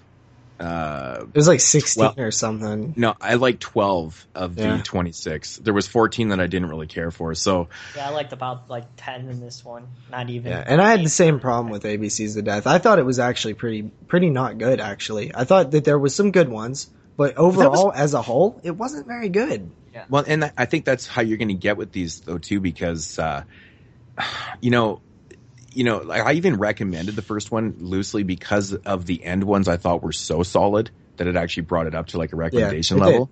But some of the ones that were bad were like terrible. Yeah, it's like, so it's such a balance. Yeah. It's such an uneven balance. It's just like, oh God. Yeah. So yeah, I can see how this would get old to people because, when you have really, really bad ones outbalancing like, the good ones. Yeah. Yeah. But I do not recommend it. 4 out of 10. Ooh, shit. 4 out of 10. I believe I gave that original one like a 6. I know I came in lower than you. I think mine was like 5.5 or something. Oh yeah, because I just loosely because of I like less. So 4 out of 10. Wow, crazy. The next film I watched was Grace from the year 2014, I believe. This is not a sequel to Grace, the film that about the killer baby, the zombie baby, or it actually has a subtitle called Grace the Possession, which is also not a sequel to The Possession. It's a standalone film. And I mentioned this one last week. This one follows a girl who is off in college. Her mother is very religious. It's actually a grandmother played by Lynn Shay, which I thought was awesome. I like Lynn Shay. And her mother was originally a teen mom and died after birth. As this girl is at college, her roommate is like an alcoholic slutty girl. She got a crush on this guy that she's there with. And all of a sudden she starts doing things that are uncharacteristic of her. And essentially she gets sent back home because her mother is like, her grandmother is super religious and like pulls her out of school. Turns out she's being possessed. Now, what's weird about this film is it's shot it's actually shot just like Maniac, the remake. So it's point of view the whole time. But it's not like found footage point of view. It's like just we're looking through the eyes of the character the whole film. I see a trend starting. Exactly. And that's what I thought. I was like, oh, are they doing this now? This is the new thing? I was like, it was done creatively. Now it's got to be ripped off. It makes sense, right? So, but you know what? It doesn't add anything to the film. It doesn't, that's the problem. It's like, I don't know why they chose to do this. I guess it was slightly interesting to see a possession film from like the point of view of the person being possessed, but they didn't really effectively use that idea. They just made it their point of view, but you didn't really feel the possession like the devil growing inside the girl. Joel David Moore is also in this film. I really like that guy. He did Spiral and Hatchet, the first Hatchet. Mm-hmm. And overall, I mean, God damn it, it's a possession film, right? It doesn't really add much to the genre, but I thought there was some okay moments, and Lin Shaye gave a good performance, Joel David Moore also. It's very typical. The only thing that kind of set this one apart was that point of view style, and I think that it worked at times, but overall it just felt like it was unnecessary. Or if it was necessary, it wasn't executed to really benefit from that style. So overall, I thought it was above average, actually, surprisingly. I give it a 6 out of 10. Huh. Interesting. Yeah, it sounds pretty cool. I think I would check that out. Yeah, so. It's intriguing just to see like somebody else do that style. Yeah, totally. Did you say anything about the music? Was there like synth music like Maniac in there too? No. Because that would be a total fucking ripoff. That'd be fucking ridiculous. All right, so next film that I want to discuss here, well, not discuss, talk about, review, whatever, is from 2014. It's from a Canadian company called Black Fawn Distributions, turning into one of my favorite companies, probably one of the only independent releasing companies out of Canada, really. But it's a film called Silent Retreat. This one, it's kind of interesting. It follows a girl named Janie. She is she's young. She's like late teens or whatever. She's just been charged with an assault or whatever. Anyways, instead of going to jail or to avoid jail time, they send her off to this secluded rehabilitation area or fucking facility way out in the woods. Of course, it's basically way out from civilization and stuff like that. So anyways, upon arrival, she soon learns that, it's kind of a different rehabilitation center where you actually can't talk, hence the title, Silent Retreat. You're not allowed to talk. You're not allowed any eye contact with anybody. You're basically just a fucking piece of meat out there. You can't do anything. And this is supposed to rehabilitate them into not beating up people, I guess, or something. I don't know. But anyways, the girl starts kind of poking around and stuff. She's like, something feels odd about this place. The doctor is a complete fucking dick face asshole. He treats everyone like shit. And basically the place is kind of run by this doctor and his kids and stuff. His kids are kind of like the goons. They keep all the girls in order and shit like that. But of course she starts poking around because she just doesn't believe in no eye contact or, talking to the girls and whatnot. And she starts, like I said, doing her poking around and stuff. And then she comes across some information that, some of the girls they might be being fucking brainwashed, basically, is what it comes down to. And there's also an alternative motive for the doctor and why he's doing this to these girls and stuff like that. Now they have to get the fuck out of there, of course, because something may be lurking in the woods. Yeah, kind of long-winded, right? This one was interesting. It's got a pretty cool premise. I thought it was an interesting premise for a film to have it like, silence, where the girls can't talk. So there's not like a lot of dialogue and there's a lot of awkward moments where people aren't looking at each other. And it's filmed actually quite well, really well done. But I think in the execution and the third act is a little, it does kind of get crazy and stuff like that. But overall, it was fun. I really enjoyed it. It's not like an A-class film or anything, but I did like the premise. I thought the lead, I'm not sure exactly what her name is. I thought she did a pretty good job.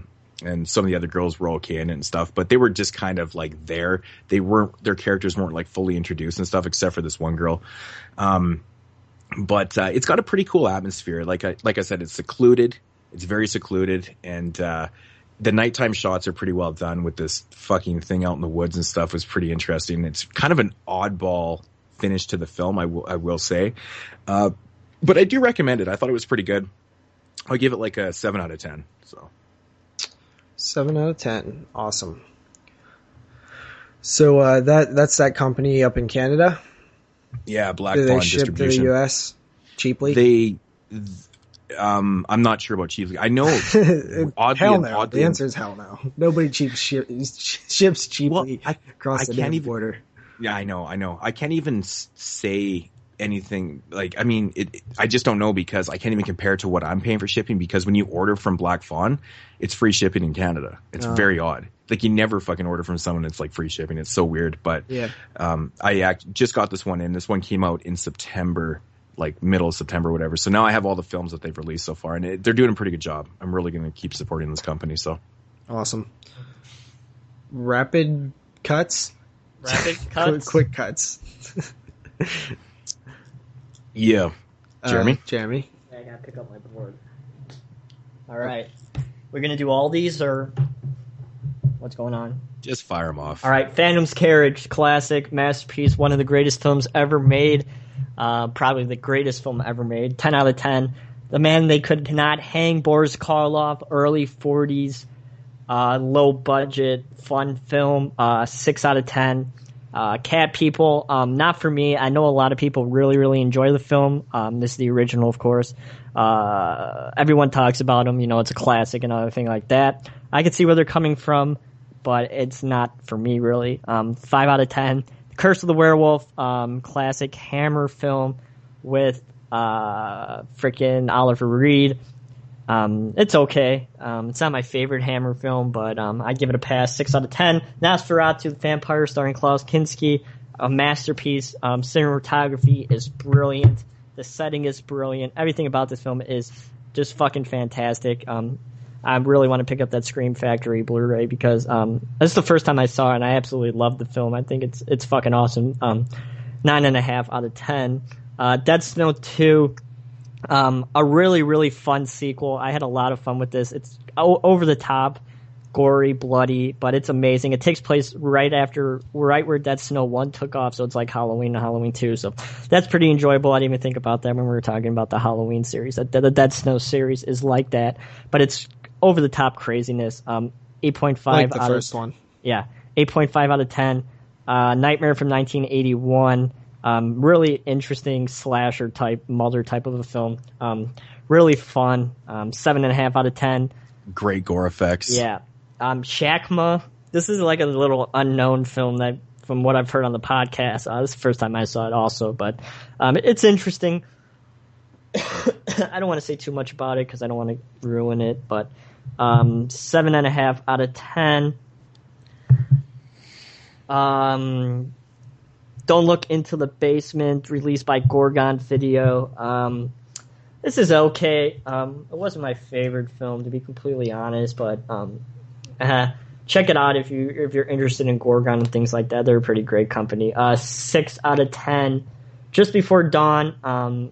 Really fun film. I know I picked this up on Blu-ray for Moodz from Code Red, so really fun. 7.5 out of 10.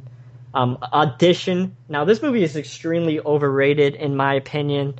Ooh, I really don't see what the hype about the film is. I'm not saying it's a bad film, but I really don't see why everyone loves it as much as they do. Maybe it's not for me, or I just don't get it. But 7 out of 10. Next, I got Martyrs. I actually watched this a few times because I was doing a paper on it. Another film that I think is overrated. It's not a bad film by all means. It's actually really, really fucking good. It's saying a lot about a whole bunch of things like that, but everyone knows about Martyrs. I'm not going to talk about it, but I find this film interesting that it's really broken up into like three separate acts. The beginning up until the main character leaves the orphanage, from the murder until until the suicide attempt, and then from the suicide up until the ending. So I found it really interesting. This film's broken up into like three separate parts, a whole bunch of things that you could do with this one. 8 out of 10. I Spit on Your Grave, like we were talking about earlier. I watched this one in one of my classes. 3 people walked out. It's fucking awesome. We had a conversation on Thursday. People were appalled. They were pissed off that the professor showed it. Are you fucking serious? Oh Jesus my God, Christ! it's Like, so I bad. agree that it's like there's moments where it's a little rough and stuff. But dude, my fucking grandma could watch I Spit on Your Grave. Fucking pussies. Okay, JP, people aren't hardcore like we are. I guess so. Sorry. But I think they just wanted to complain, is what it was. Mm-hmm. Yeah, it's a fantastic film, though. I really do enjoy it and appreciate what the film did for the genre, and it started this whole new, rape, revenge, oversaturation bullshit. 8 out of 10. Next, I watched also in my women in horror class, American Mary, another film that we talked about last year on the on the top 10 show that made my list. That would probably not make my list again if we did it this year. After rewatching it, I found out that some of the dialogue is really, really, really, really bad. Some of the acting is pretty shitty as well. It just didn't do it for me like it did the first time.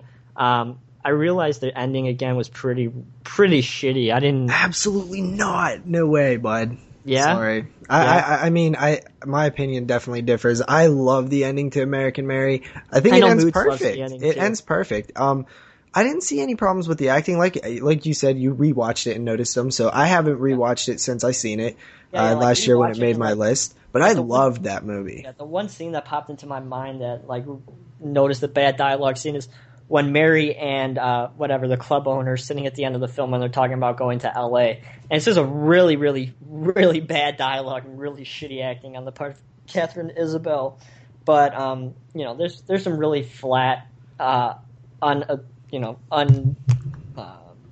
energetic dialogue in that film. Maybe my opinion will change again as I rewatch it a third time, but 6 out of 10. Next, we have another Soska Sisters film. I watched See No You Evil. gave it a 6 out of 10, American Mary? Yeah. Do you want to know what you rated it last time? Mm-hmm. 7.5. Do you know for sure? Is that what you rated it? I think it's 7.5. You rated American Mary last time 7.5. I gave it an 8.5, and Moodz gave it an 8. So your new rating is a what? 6 out of 10. Whoa. It's a significant drop.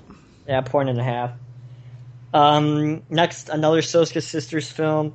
I watched See No Evil 2. I talked about this one 2 weeks ago, I think, a little bit when I said I watched it. Once again, it's average. It's good to see this franchise, given another sequel 7 years after the first one was made. But, it's okay. It's not bad. It's definitely not as shitty as ABC's of Death 2, that's for sure. Just on average, 5 out of 10. Next, we got VHS Viral. I watched this one also. 2 of the shorts were really, really bad. Really, really, Whoa. really bad. But 3 of the shorts, or I think it was 2 or 3, I don't remember. I watched this when it first came out also, were pretty good. There were some alright ones. The wraparound story, pretty shitty. Not very good, but that's usually typical with the VHS series. Another average one, 5 out of 10. Oh, man, that sucks. I don't know, maybe your opinion will change. Hopefully. I've never seen it, but... Yeah. Oh, man, I was really looking forward to that. Saw again last night in theaters for the 10th anniversary. Film's still fucking awesome. I love seeing it again in theaters. 9 out of 10. Also watched Rosemary's Baby in my Women in Horror class. Awesome film. Really enjoyable. It's just a fun film. Some of the dialogue is really funny. So 8.5 out of 10. Also watched The Exorcist. Another extremely overrated film in my opinion. Like I said, I appreciate what it did for the horror genre, but I watched the version you've never seen in class, and the spider crawling scene is this garbage. I wish that wasn't in the theatrical cut, but it was in the the version you've never seen because they were able to digitally remove the wires that were holding Linda Blair's limbs like that. So, but I thought it's just you have this serious shit, and then in the middle of that you have this over the top fucking girl walking down the stairs in a freaking stupid spider thing. I've never seen the version you've never seen. And the first 15 minutes of Father, whatever the hell his name in Iraq, is fucking stupid and has nothing to do with the rest of the... I mean, of course it has something a little bit to do with the rest of the film, but you start out the film like that and you just shift tones like that. I do not like The Exorcist. Whoa. I do not like the film. I don't know. Maybe it's because it's been, wow. Maybe crazy. It's because it's been cemented into my brain so many times watching it. This rating. 6.5 out of 10. I'm agree when I say I think it's overrated. It's not my favorite film. I don't like possession films, but it's the fucking Exorcist, dude. It's pretty hardcore, man. It's pretty well made. I agree with that. And I think the white magic stuff that happens in the beginning of the film with the doctors is more disturbing than the shit that they do to Reagan at the end when she's possessed. It just was one scene where they put a fucking needle through her neck and the blood's like squirting out everywhere. It's like, Jesus fucking Christ, man. This is like way before she's possessed. It's like, I would not want to be around back then when the medicine was like this, because it's like they weren't wearing gloves. I know this is way before the AIDS scare, but it's like they weren't wearing gloves. They're like, oh, blood squirting out of her neck. Yeah, 6.5 out of 10. And finally, I saw Rocky Horror Picture Show last night. Of course, Halloween. Gotta go see Rocky Horror Picture Show. Film's fucking amazing. Only way you could really see that film is if you see it with an audience and you throw shit and you throw rice and you do a whole bunch of fucking fun shit. 9 out of 10. And then I have my pick of the week that I'll do. All right. JP's Rapid Fire. Whoa. That's a lot of content right there, guys. So I feel like Moodz. I have a little less than that, but definitely some interesting things I learned about you. 1, you think The Exorcist is like in the 6 something range. 2, you didn't like American Mary the second time you watched it, and 3, you crushed my dreams on VHS Viral. God damn it. So next, all right. Good times. I'll get going here. I watched Contagion from 2011. I thought this one was very relevant to like the whole like Ebola shit going on, and I was like, it kind of made me think, because I've never really been overly cautious about, excuse me, about like germs and stuff, but this one actually got under my skin a little bit, and I was like, whoa, it's more about the talking and the process of, controlling an outbreak, stuff like that. There's not so much action in this one, or, dramatic moments. I think it's PG-13, but I love just the process, because that's what it's about in this one. It's about the fear of, oh my God, what would happen if this was shit uncontrollable. Overall, I liked Contagion. I give it a 7 out of 10. Next up, Ghoulies 4 finished off the Ghoulies quadrilogy. It's from 1994. This one was pretty bad, but I actually enjoyed certain things about it. I felt like it fit the time really well, that 1990s, just made for video, dumped in the video stores with the boobs, or the girl in like the leather dress or something. It's just crap, but it has a little bit of charm to it. Overall, I don't know, man. 4.5 out of 5. I'm probably or 4.5 out of 10. I'm probably going a little high on that one, but I found it somewhat entertaining. Next up, Kingdom of the Spiders from the year 1977. I really enjoyed this one. I feel like some of the best killer animal movies came out from the 70s. All practical spiders. Damn, there was a lot of spiders in this film. I'm sure they had to kill a lot of them in real life. William Shatner, I found that it was actually kind of effective in the scares. I'm not really afraid of spiders, but I thought they were used really well. Overall, a town being invaded by spiders was pretty good in this one, so 7 out of 10 on that.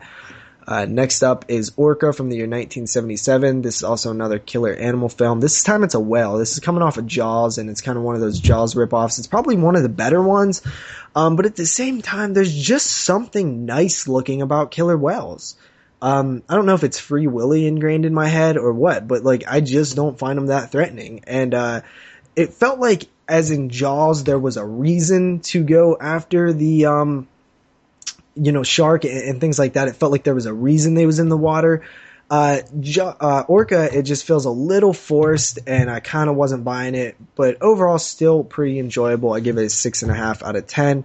After that, we have Thanksgiving from the year 2009. I think this film has a lot of heart and charm, and I liked it. It's funny. I found that there was actually funny moments. The acting is shit. And the killer turkey is a character. They created a character out of the killer turkey, and that's something that I didn't see. That's just a little bit more of what you want when you're dealing with films like this, and that's why I compared it to Mutantis, because they created a character with the turkey, because they took something and created something out of it. They molded something in this film, and whether it be dialogue or a killer turkey or whatever, but I felt like it had substance, and that's why I give Thanksgiving a 5.5 out of 10. I do consider it above average.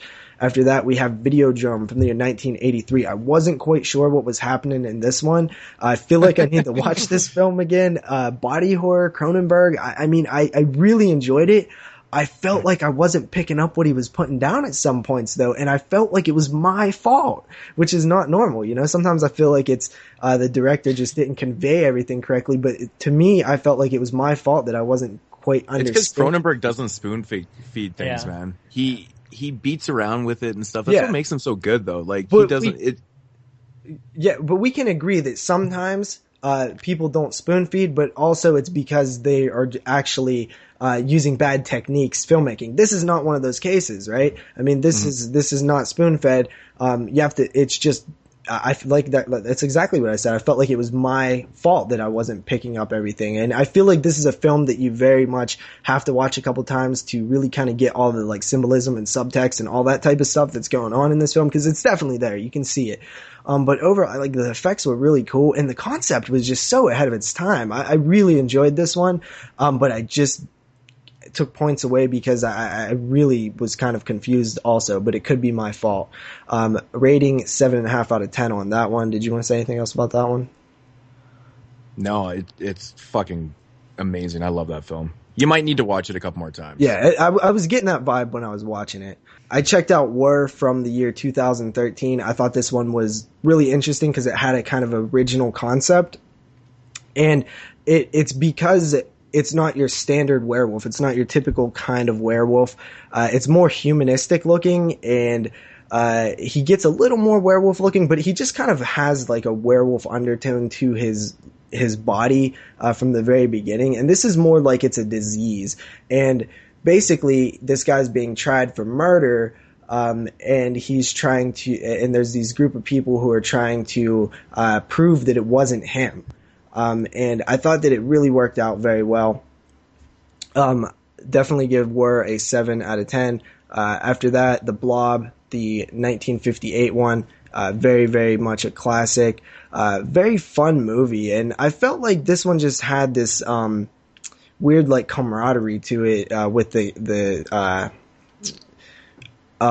characters. And I don't know, it just kind of had something different that you don't really see in films. Like, they're like the people that you think are like the bullies turn out to be actually like pretty good people and stuff. I don't know. I really like the original Blob. The remake's better, but I give it an 8 out of 10. And finally, the last one that I watched yesterday, and this is Jack-O-Lantern from the year 2004. This film is god awful. This is one of the worst films I've ever seen. There's just nothing to it. It is so amateur in editing, in the camera work. It's one of those films that you have to remind yourself to watch every 2 to 5 minutes because you keep drifting out of the film. And I felt like that I would just drift away. Oh, wait, I got to pay attention. Drift away. Oh, wait, I got to pay attention. And I did that through the entire running time of the film because it just doesn't offer anything. It's so damn basic and just awful. This is indie done like at the worst level. So yeah, I give this film a 1 out of 10. It's awful. Don't watch it. Holy fuck. 1 out of 10. Jesus.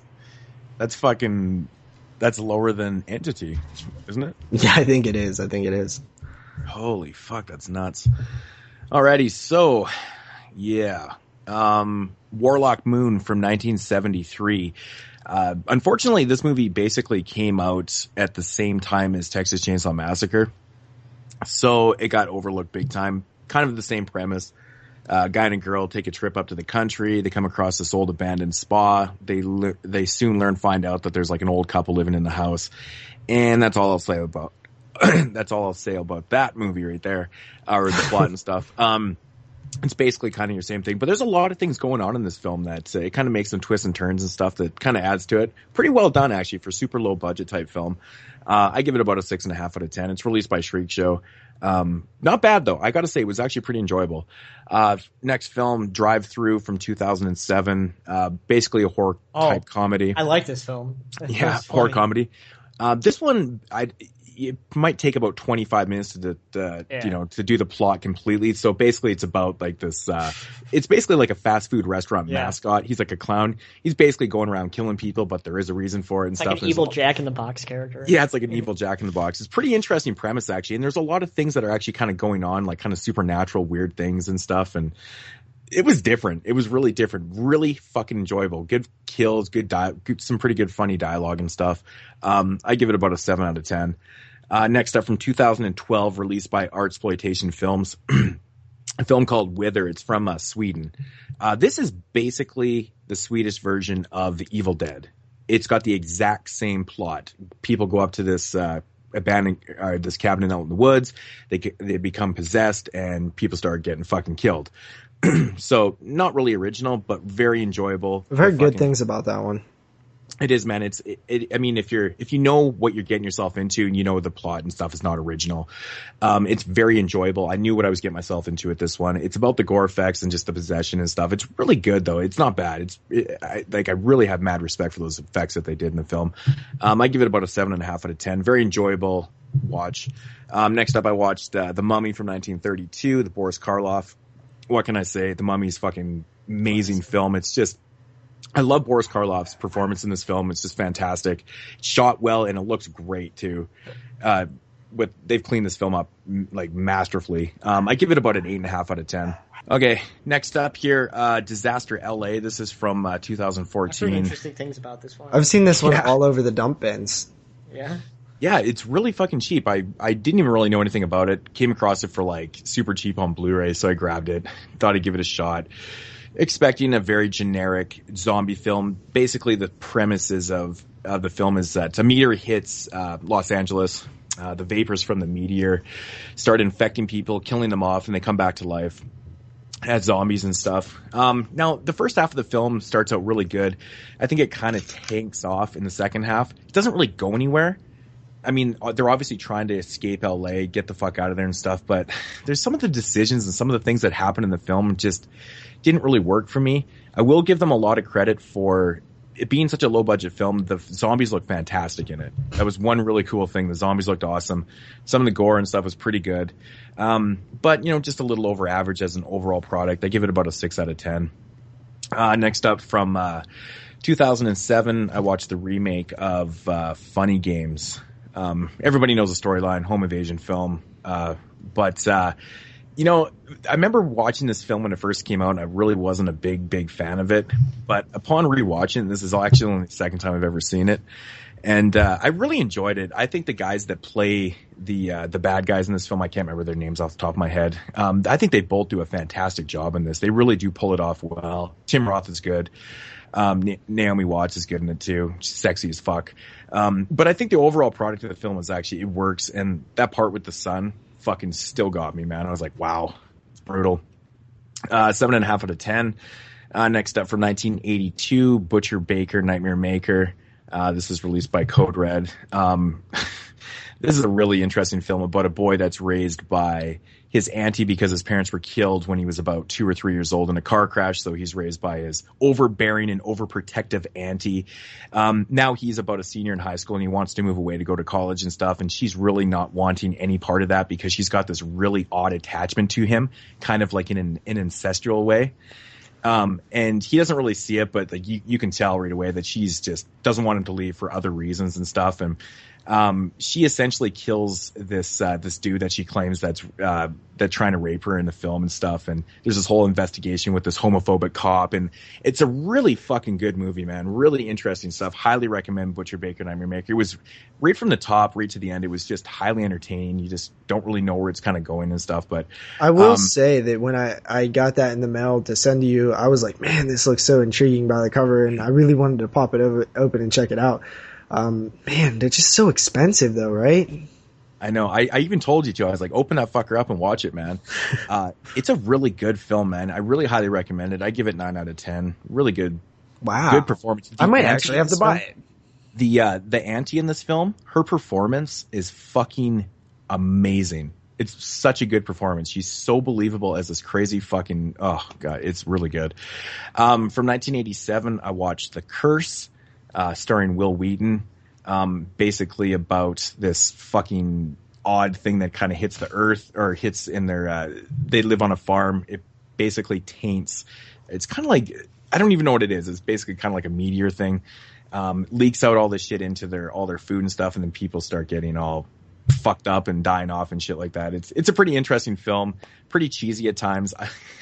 I love the part when the dude bites into this apple and it's just like filled with worms and fucking gagged me like 6 times. Ugh, so gross. 6 times. That's quite a I hate the specific thought number. I hate the thought of biting into an apple and just finding worms and the grossness inside. That just fucking gags me.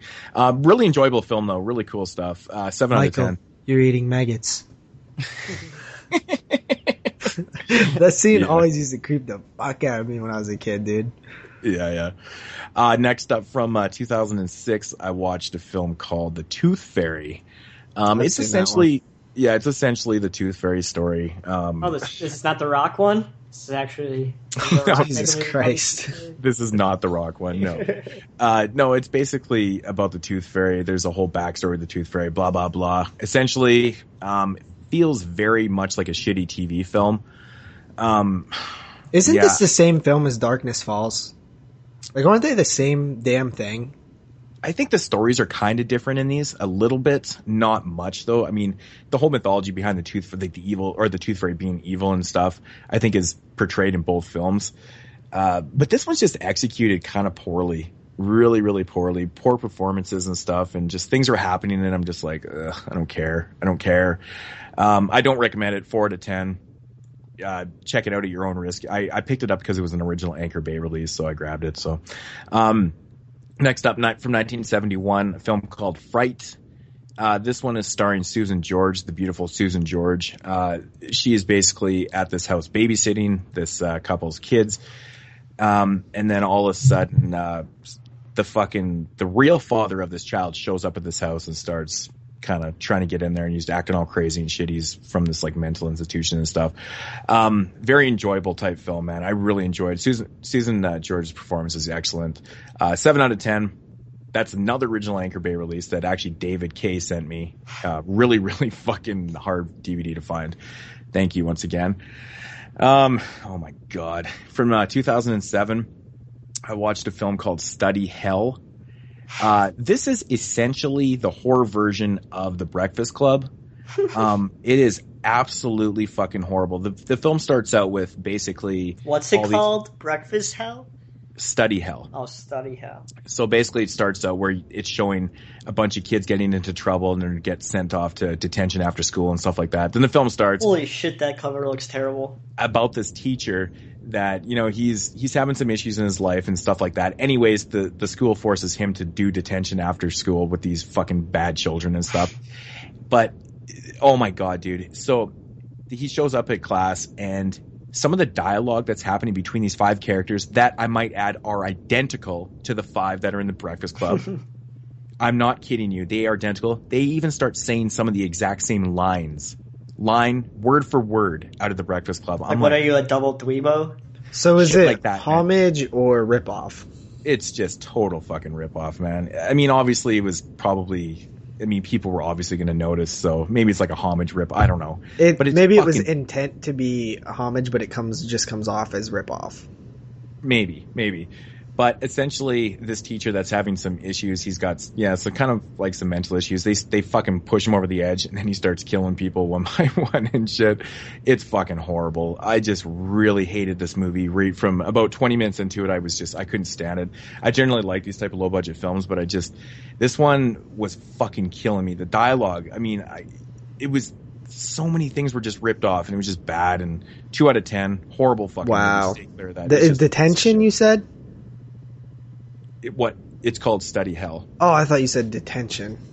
No, this is fucking horrible. It's bad. I also watched Nightmare from 1981. Jeremy just talked about it. Basically, he gave the brief on that one. I'll just give my rating. It's I give it about a 7.5 out of 10. It's a very enjoyable film. Really, really excellent fucking gore, man. Yeah, the gore is outstanding in it, like really good. Next up, from 2014, I watched Sharknado 2. Oh my God. You know, seriously, Sharknado was a ridiculous film. This one's fucking even worse, but it was pretty fun. The thing that kills me about this movie is the opening scene in this film feels like it's one of those dream sequences. You know, like sometimes when films start out, like Rob Zombie's 2, where it's like it's a whole dream sequence, and you're like, and it feels like that, you know, and but you know it's going to come out of that, and you're like, oh, okay, that was a dream. It's not a big deal. This one starts out where Ian Ziern's character and Tara Reid, they're flying to New York to do a book signing based on the events that happened in Sharknado 1. And of course, fucking shit goes down, and you got the Sharknado and all these sharks and shit are fucking hitting this plane. And of course, Ian Ziern's character has to fucking land the plane and save the day. And it feels like a complete dream. No, it really fucking happens. It's fucking so brutal, man. I'm just like, okay. But yeah, there's like just one ridiculous moment after another in this film, but it was still highly enjoyable. It's retarded. 5.5 out of 10. It's stupid, but it's fun.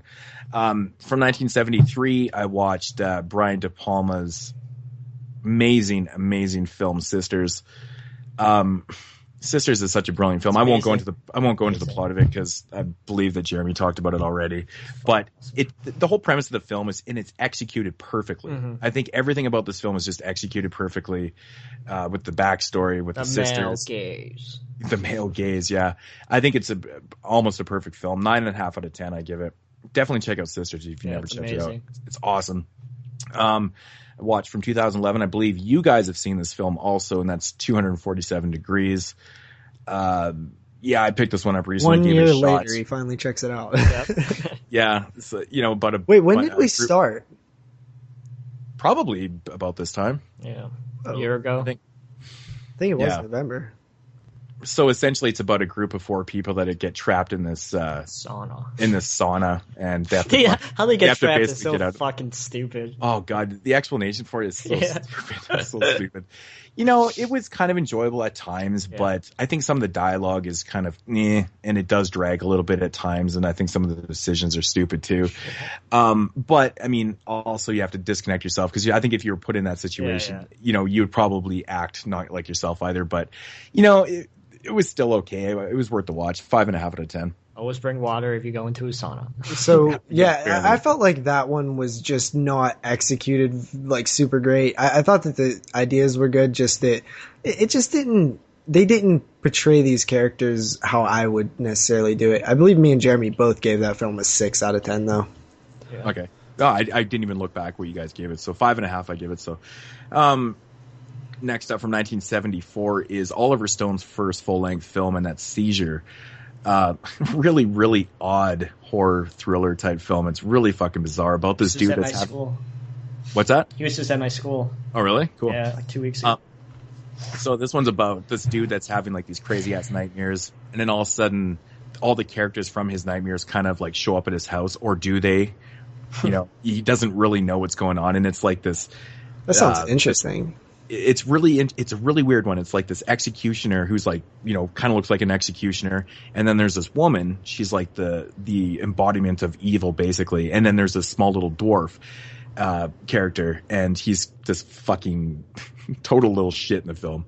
And he's actually the guy from, The Man with the Golden Gun, James Bond's film. So if you've seen that film, the little dwarf that's from that. But anyways, these 3 characters show up, and they just basically start kind of terrorizing these people, because he's got friends over at the time and that this is happening and whatnot. And you're not really sure if this is really happening, if it's in his mind, and what the motives of these people showing up are, why they're there and stuff.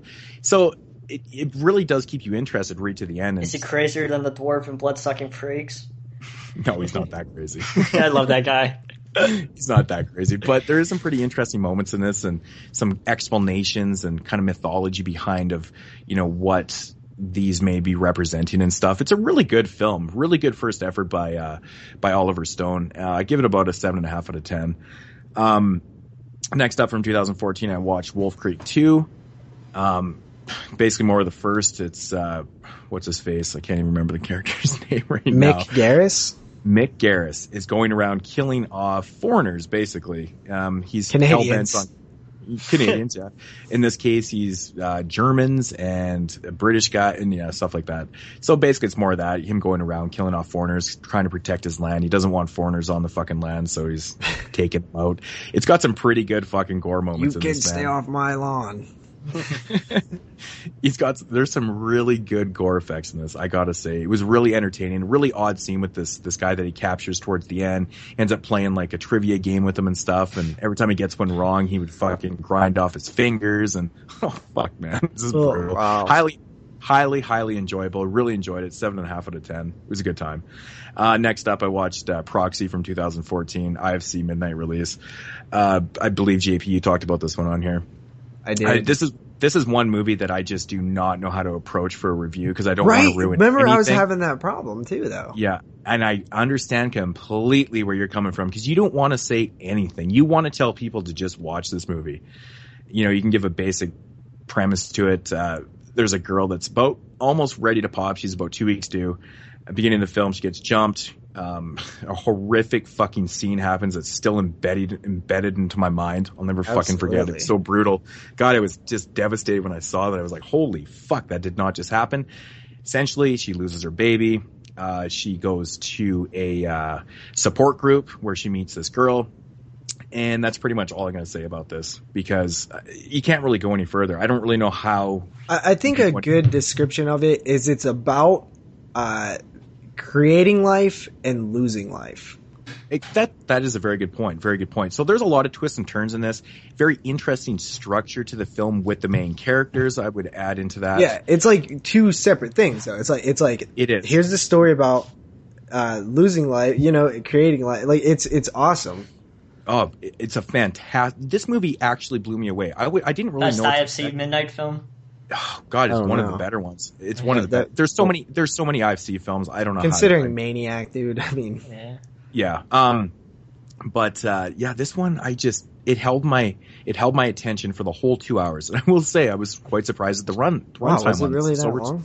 It's 2 hours and 2 minutes, I believe. And it never lost my interest for 1 minute because it does feel like two different kind of films. And oh my God. It's very artistic too. It's done well. I thought the performances were good. I thought everything that was kind of going on and stuff. And like, it was a great fucking movie. Was good. Yeah. Yeah. I like that guy, dude. Yeah. So yeah. I'm just learning this though, but there's a lot of people who actually don't like that. Like there's kind of a strong hate for that guy and that whole like mumblecore group. Mm-hmm. Interesting. Yeah, I've just like started noticing that. But like I said, like I was just so surprised at how well this film turned out for me. Loved everything about it. Everything about the film. I give it 9.5 out of 10. Wow, I give it an 8. But I mean, I just loved it. It was a really good movie. Affected me. It really affected me because I kept thinking about it after, and I was like, "Holy fuck, man! Like this is really doing something for me." There's a few scenes in there that do stay with you. Oh, big time. Next up, I watched another 2014 film called Blue Ruin.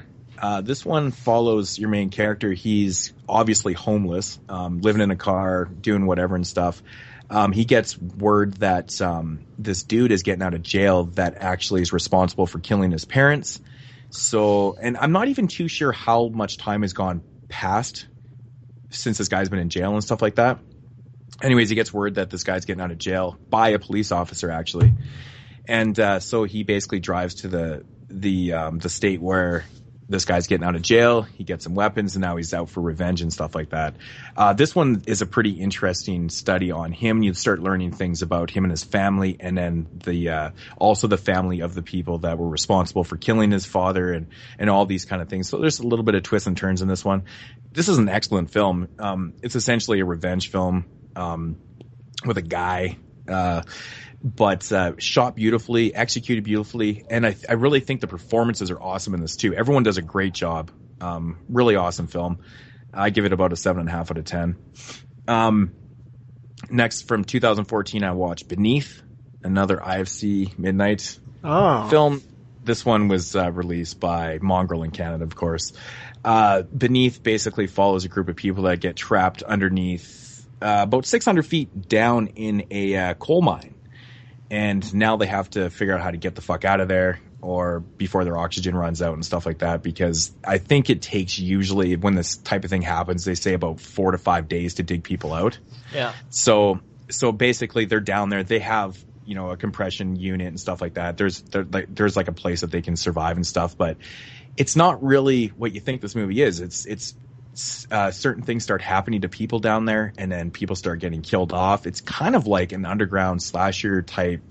I don't really want to ruin anything, but it's got a pretty interesting premise, and there is a story to why these things are happening to these people down there and whatnot.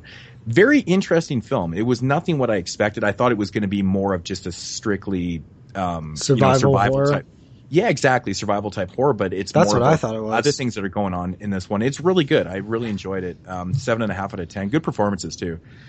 And next up, I watched Mischief Night from I don't know, 2013, 14 or something like that. This one is pretty interesting too, actually. Really fucking odd film about a girl that again, she is babysitting at this couple's house and whatnot, and this dude shows up at her place. He's wearing like this white mask and starts kind of harassing her and shit like that. And fuck, I don't really think I want to say anything else, but I will. So this guy starts harassing her. She kind of fights back and stuff, and then they start kind of bonding on this odd level, and then everything kind of escalates from there. This is a really weird one because you expect it to be a slasher film, essentially, like a home invasion type slasher film type deal. It's set on, of course, Halloween, and it really doesn't turn out like that at all. It kind of has some really awesome twists and turns in it. Really good film. This is one of those After Dark Horror Fest films, and I do recommend this. It was really interesting. Kind of caught me off guard. 7.5 out of 10 again. 2014 Wrong Turn 6 I watched last night. This one, of course, is just another Wrong Turn film about a guy that inherits a hotel, and then he goes there with his group of friends and whatnot, and soon after arriving there, he finds out that he's actually related to, or he finds more about his family history and stuff like that, and then he gets more involved in that family history, and then shit kind of escalates from there, and people start dying off, and like they do in a Wrong Turn film. Pretty interesting film, actually. I got to say, I like the take that they took on this. And it was a pretty interesting ending too, so I think we'll see some more Wrong Turn films. Awesome. But no, it was pretty cool. The decent kills, some very odd things going on in it that I won't ruin for anybody, but I give it about a 7. So was it at a resort? Was that it right? Is actually. Yeah, it's actually he inherits a hotel, and it's like a resort hotel type deal, and so kind of goes from there. Pretty interesting stuff. And last up for my list is a film from 1993, and it's called The Nostril Picker, also known as The Changer. I think the original title is The Changer. Massacre Video put it out as The Nostril Picker. Actually, they put it out as both. You can get a VHS of both. And it's essentially about this dude, this fucking lonely, weird creepo dude that's it's kind of has women issues. Obviously, he's hitting on women on the streets and stuff, not going anywhere with that. Anyways, this random like fucking homeless dude comes up to him, and he's like, he basically gives him the power to kind of change himself into what he wants. So he uses this power to change himself into a woman so he can become friends with women. So like, it's funny because on screen you see him as like this kind of middle-aged guy, but to them he's like this woman. So anyways, he goes to school, he becomes friends with all these women, and his motive is to basically become friends with them and just kind of do whatever. But the thing is though, this old homeless guy told me, he said, if you use this power that I give you, it might make you a little crazy. So he turns into this woman. It does make him crazy. So then essentially he starts killing off these women one by one, eating them and doing like all this horrific bullshit to them and stuff. Man, dude, this movie is funny. It's like from 1993, but it feels like it's like from 1986. It's like really, really old feeling, super low budget, not shot on video. I think it was shot on, I don't really know what it was shot on actually. It's not video though, but maybe like a Super 8 or not even Super 8. I don't know. But so it has that like low budget feel to it, but really, really cheesy synth music and stuff. You guys would probably hate the shit out of this movie. I really enjoyed it. I thought it was fun. It was actually quite funny in parts. Decent gore and stuff. Not overly over the top and stuff, but 6 out of 10. Alrighty, so yeah, moving along into the pick of the weeks. Jeremy, you got yours? Yeah.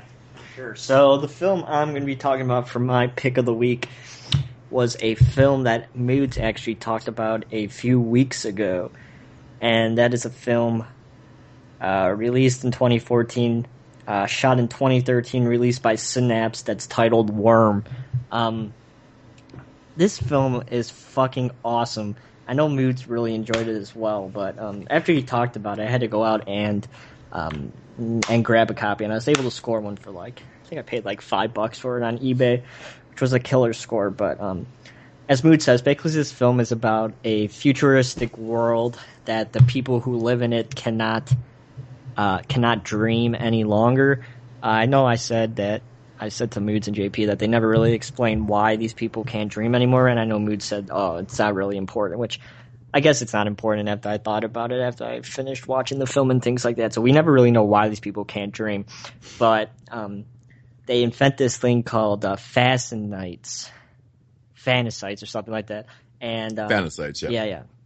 And they're like worms, and you put them in your ears, and it creates these extreme dreams and euphoria in the people who use them. And people start, of course, abusing them and things like that, and they finally get outlawed in the United States, I'd assume, where the film takes place. So after that, people, of course, start to try to hunt down these things on the black market and things like that. So we follow this character, Charlie. He's a really strange dude. He obviously doesn't have any friends or anything like that. And he tries to make friends with like the neighbors and things like that, but he's just awkward. And of course, he can't dream, so he goes to buy these worms, and he can only afford the cheap package instead of the expensive package. So he tries to be a big shot and talk up to his neighbor about these worms, and he ends up switching the worms and things like that. So, of course, they get outlawed, and he gets a totally different personality change because he gets addicted to these worms. And since you no longer can get them, he does things that he normally wouldn't do to try and, buy these worms in the black market. So this film really starts out as a black comedy type of a film. Like it made me laugh quite a few times during the first, I don't know, even like 3/4 of the film. I did not expect that. I thought it was going to be a little bit of a darker type of a film. I did not expect to have any kind of black comedy aspects to it. But as the film goes on and we go to the final fourth of the film where Charlie's trying to get the worms on the black market and he's doing some pretty fucked up things, the film's message totally switches and things like that. And this film is really sorry, Moodz. The tone totally changes in the last probably 25 minutes of the film. Yeah. This film has a fucking brilliant message about consumerism in the United States, especially just in the beginning with the worms. Oh, you don't have the better worms, and then you have to try and be, try to impress your friends with having the biggest and best thing like that. And there's kind of consumerism messages spread throughout the film and things like that, which I found really interesting. I'd be curious. You could easily write an interesting paper on this film about the way it describes consumerism and things like that. But it's just a really fucking awesome film. Really nice release from Synapse. Not too much special features on it. This was based on a short film that was made in 48 hours, actually. So that's on there. Did you watch the short?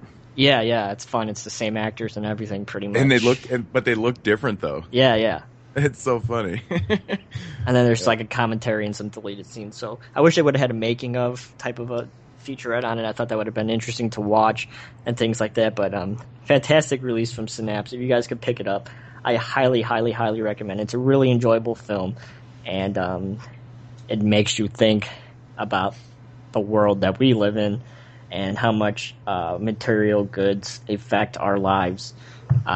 Very awesome. 9.5 out of 10. Mm-hmm. Whoa, Moodz, do you remember what you rated it? I think I also gave it 9.5, didn't I? Rather. I can't even remember actually, but I'm so bad with remembering my ratings. But no, it is really good, and yeah, the message on consumerism and stuff it's there. I like the. I guess they kind of have like mini commercials for the electrolytes and stuff like that. So it's pretty cool. Yeah. It's very, very weird. It's a weird very film. Strange film. Highly recommend it. Cool. So I guess that's me with my pick of the week. And my pick of the week is a bit of a surprising one. It was definitely a surprise. and it is Oculus from the year 2013, released on video in 2014. This one follows a young man who's about 21 years old named Tim. He has just been released from a mental institution where he spent, give or take, 10 years of his life after some kind of unfortunate events happened to him as a kid.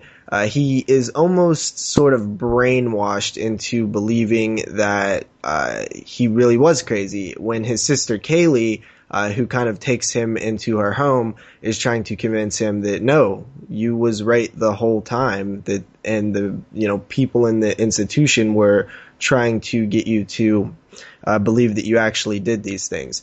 Anyway, there is a mirror, and this mirror is kind of the source of all their pain and trouble and the source of what destroyed their family. Because this mirror is somehow evil or something. We really don't know. And Kaylee has decided that she is going to exonerate her brother, and she kind of sets up all of these different variables. She has many different cameras. She has room temperature settings. She has all these different sort of devices to keep the mirror from controlling them, because kind of what the mirror does is it messes with your head, where you see things that aren't really there. It's like a big hallucination. And essentially, the film kind of just is about her trying to convince her brother that he wasn't crazy, and she's also trying to stop the mirror. Now, what I liked about this one was it seems like it could have been very generic, like, ooh, a haunted mirror, right? But it's not. They actually go really deep into the mythology of the mirror, yet they never really explain what it is. And I just found that very intriguing, because the whole time... That's interesting. You want to know more about the mirror, and then you kind of realize, like, they're telling me so much about the mirror, but I still don't know shit about it. And I do feel like a bit of the dialogue when she's explaining the mirror is a bit manufactured. It seems kind of Hollywood, because she's just, this and this and this and this, and she's like so quick with it that it really does feel unrealistic. It kind of takes you out of it a bit. But I thought it was still really cool that she knew all this history of the mirror. And this one was really interesting in the way that it is also spliced with the film is spliced with flashbacks, but what's so cool about it is that it never really lets you know when it's doing a flashback. So you're watching stuff that's taking place in present time with Kaylee and her brother, 21-year-old brother, and then all of a sudden you're watching a similar type of thing with them as kids, but you don't realize it right away because of how well done it is. Mm-hmm. Overall, I mean, I just really thought that concept was cool. The editing was really fantastic in the way that they did that. But I will say that it started to fall apart towards the later part of the film, where I was like, okay, now it really does kind of just feel like maybe like a haunted mirror film. But then something really awesome happened, and that was the ending. And I thought the ending completely saved this film from just being average to taking it above average, and really, really kind of escalating it to that pick of the week status. And I was super surprised with this one. Overall, I really, really did enjoy it. It was a cool, original mainstream film, which was completely surprising. And this one definitely, I don't think gets the props that it deserves, because it really did something kind of different, and I really did enjoy it. It was really cool. So I give it a 7.5 out of 10. I was totally expecting you to have a higher rating after that. That was weird. I was like, yeah, but Moodz, you've been looking for this film. I know that. Yeah, to be honest, this movie has been recommended to me more than any film this year. Yeah. Wow. And I still have not seen it. Like I said, I obviously don't own it, but yeah, I just haven't seen it or nothing. So. And I think that sometimes I don't do a good job of kind of foreshadowing my rating. I've noticed that a lot, that I do that. Like, I'll just decide to pick out certain things when really I should kind of structure it around like how I'm going to rate it. But I think the main problems was when it would just kind of remind you that it was a film, or it felt like manufactured or almost Hollywoodish. And those things kind of annoyed me a bit. But I could possibly go up a little bit on this one. But I think I'm going to stick with the 7.5 for now. But I do think it's upon rewatch, maybe I could go up to an 8 or something. It's always pleasant to hear that, there's a fresh mainstream movie out there. Mm-hmm. It's just so not that often that you hear like, yeah, that movie's actually really good. And you know what? Actually, now that I'm thinking about it, there was actually some really effective scenes of like cringeworthy stuff that I totally forgot about, because I watched this like 4 weeks ago, and since we didn't do any show, where I could talk about it, I saved it. But there was a scene where I believe it was in the trailer, where a character. This is just an example of the type of film and the storyline with this mirror.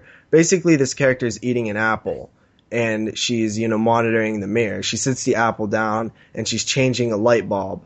And then she picks the apple up, and she bites it, and it's the light bulb.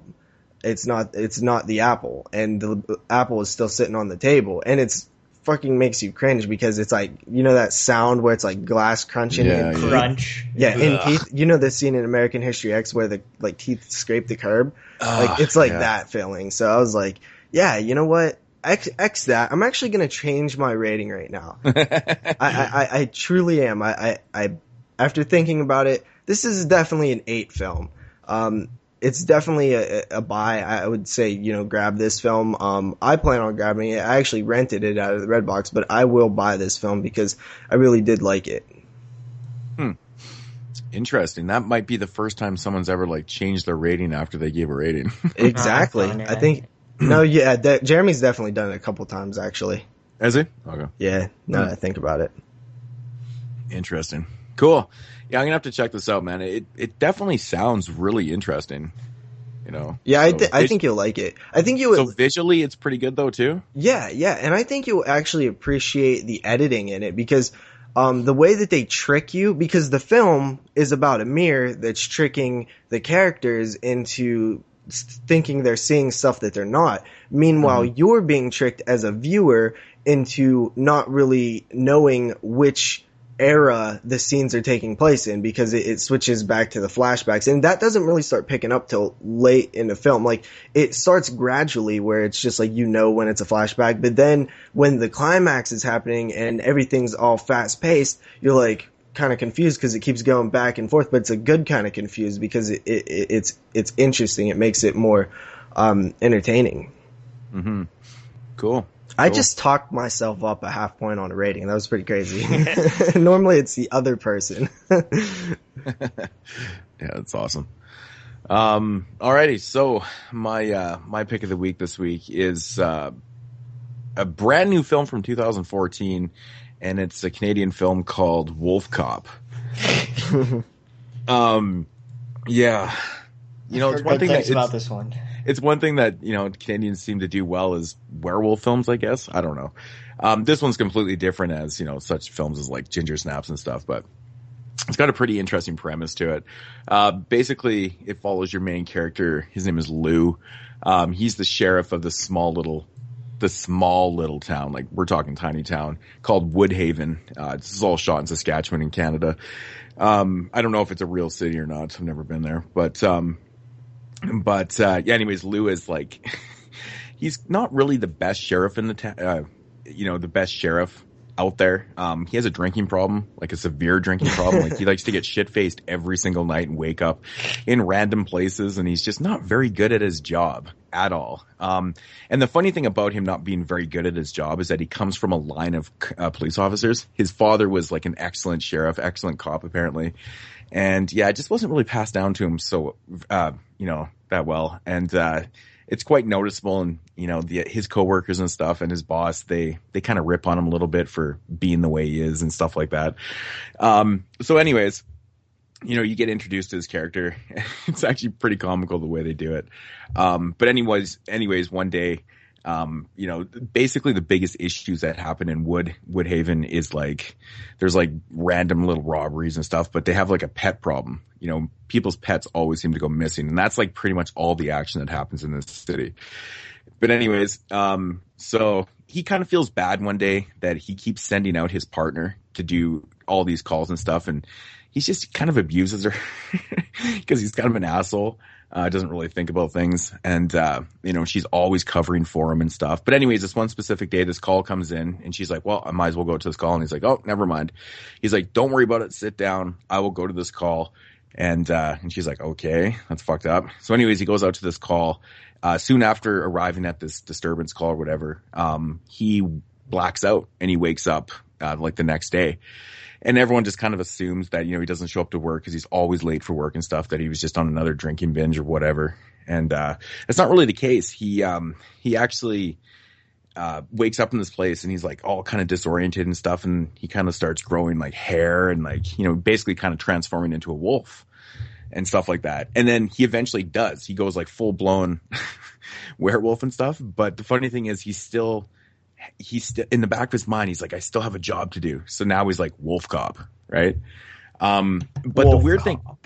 So now he's like doing his job as a wolf cop. It's completely ridiculous. And then basically, so his partner obviously figures out that he's like wolf cop, and they're trying to figure out what the fuck happened to him that night. Like, how did you go to this place, blackout, and wake up as a fucking werewolf? Like, what the hell happened? So him and his partner trying to figure it out with the help of like another one of his friends and stuff like that. And I'm just gonna leave the whole synopsis right there because I can't really go any further. There is like a whole explanation to what happens to him and stuff like that. And it's actually pretty cool. What's going on in the city. There's like all this kind of underworld stuff going on. Pretty interesting stuff. Now the movie's kind of in the vein of like, Hobo with a Shotgun. It's not like full on grindhouse, but it has like, comedic elements to it and stuff. Mm-hmm. That actually do work. I think a lot of the jokes are really funny, especially for Canadian viewers, because there's a lot of like just ridiculous Canadian jokes in there that, other people viewing might not fully understand. So it's got that going for it, which is really cool and stuff. But overall, it's actually really fun and really well made, I have to say. I think everyone, in the film does a really good job with the acting and especially the effects. Like the wolf makeup is fantastic. It looks really, really good. There's a fucking ridiculous scene with a huge wolf cock. Of course, but I have to point out because it's so funny the way it happens, man. It's just ridiculous. Is it a hairy wolf cock? No, it's kind of like slimy and pink. I think of like a dog. Yeah, Red pretty Rocket. much. Yeah, Red Rocket kind of. But yeah, it's a really fun film. Like, it sounds kind of ridiculous because obviously it's a wolf cop. The premise is kind of stupid, but the overall like, the actual story that comes out of it is actually pretty interesting. And it's definitely something that they could explore, with a sequel or something like that too, which is pretty interesting. But I do highly recommend it. It's a fun time if you like werewolf films. It's a little different. It's kind of tongue in cheek at times. Well, most of the time, kind of. But it's not like ridiculous. It's pretty fun. So, if I had to rate this one, I'm probably gonna give it about a 7.5. Like, it's not mind blowing or anything. The other thing that's interesting about this film, it doesn't really have any downtime at all in it either. It only runs about 75 minutes, so it gets right into the story like right away, and it's just like pretty much nonstop. There's some pretty good action scenes in this, and really good gore too. So, what can I say? It's Wolf Cop. Sounds pretty awesome. I hope that gets Apparently, it's supposed to come out in Region 1, I believe, like February, March time or something like that. Oh, cool. I don't know. Yeah, it's really odd why it's coming out so much later than the UK gets it, but who knows? But we are getting one, though, for sure. It did have a cool cover. Oh, yeah. The cover art's fantastic. There's actually quite a few different covers for this, but the art, like this original poster art, is amazing. It's good shit. I find it funny when they do, like, like cop stuff, like Samurai Cop and Scanner Cop and Maniac Cop and Wolf Cop. I just like. I wonder how many there are. Oh, there's got to be tons of them, man. There's Psycho Cop. Psycho Cop. Yeah, there's lots. But I just like the whole premise of this guy that he's like a shitty cop and he's like a total boozer. I just love that because, it's just so fitting to where he works. He works in this small little shit town with no action. So what do? You drink because he fucking hates his life. Yeah. I love it, man. It's a fun time. So I guess that's going to do it for our pick of the weeks and the show. So I hope everybody out there enjoyed the show. We talked about, I wonder how many films that we actually talked about in this episode. I think it broke records. I think there must be like at least 30 films or something like that. Maybe even more than that. There's more than that, dude. Yeah, because I think I had in my 11 quick cuts. myself. I had 20 or something like that at least. And Jeremy was pushing, I had like 20, 22, 23. Yeah, so crazy. I didn't even write down all mine either. It's probably a good thing though. Yeah, it just would have went on way too long. So but anyways, do we know guys, what that's next week's show is. Do we know what next week's show is? I mean, I know what it's supposed to be, but are we going to be doing that? I don't think so. Okay. I really, really don't. So we're gonna have to figure out something. But yeah, it'll be a surprise. It will be a surprise show. So once again, guys, if you boy and his dog. if you have any questions or whatnot, there's lots of places to leave them. Of course, emails, phone numbers, Facebook pages, whatever. Ask us questions. We'll, answer those for sure next week. So that's going to do it for episode 30. And Jeremy? All right. So hope everybody enjoyed episode number 30 of the 22 Shots of Moodz and Horror podcast. As always, if you want to follow the man Moodz himself, you can do so at youtube.com/NES.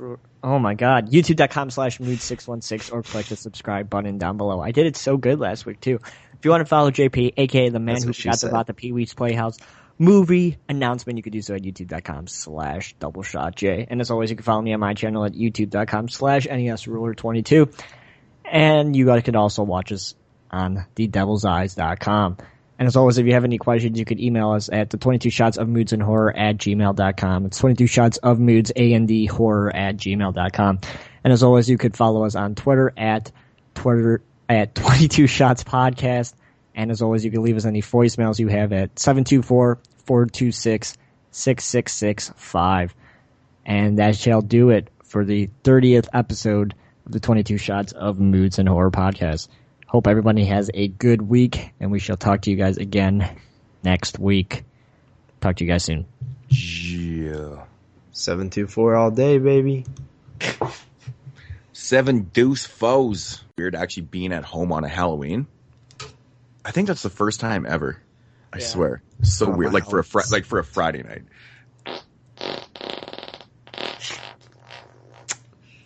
That might be going at the end of the show. Was that recording? Yes. No fucking way.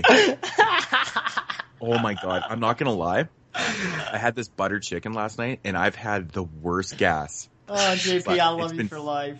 It's been so fucking gross. You made fun of me at the end. Come I know. That was a good edit in there too. If there's funny clips, I usually try to save them and throw it at the end of a show. That's awesome. Yeah, but that's just funny. I think I can smell it. Oh God, I bet you can. It's horrid, man. Smell of vision. Oh, ugh. All right.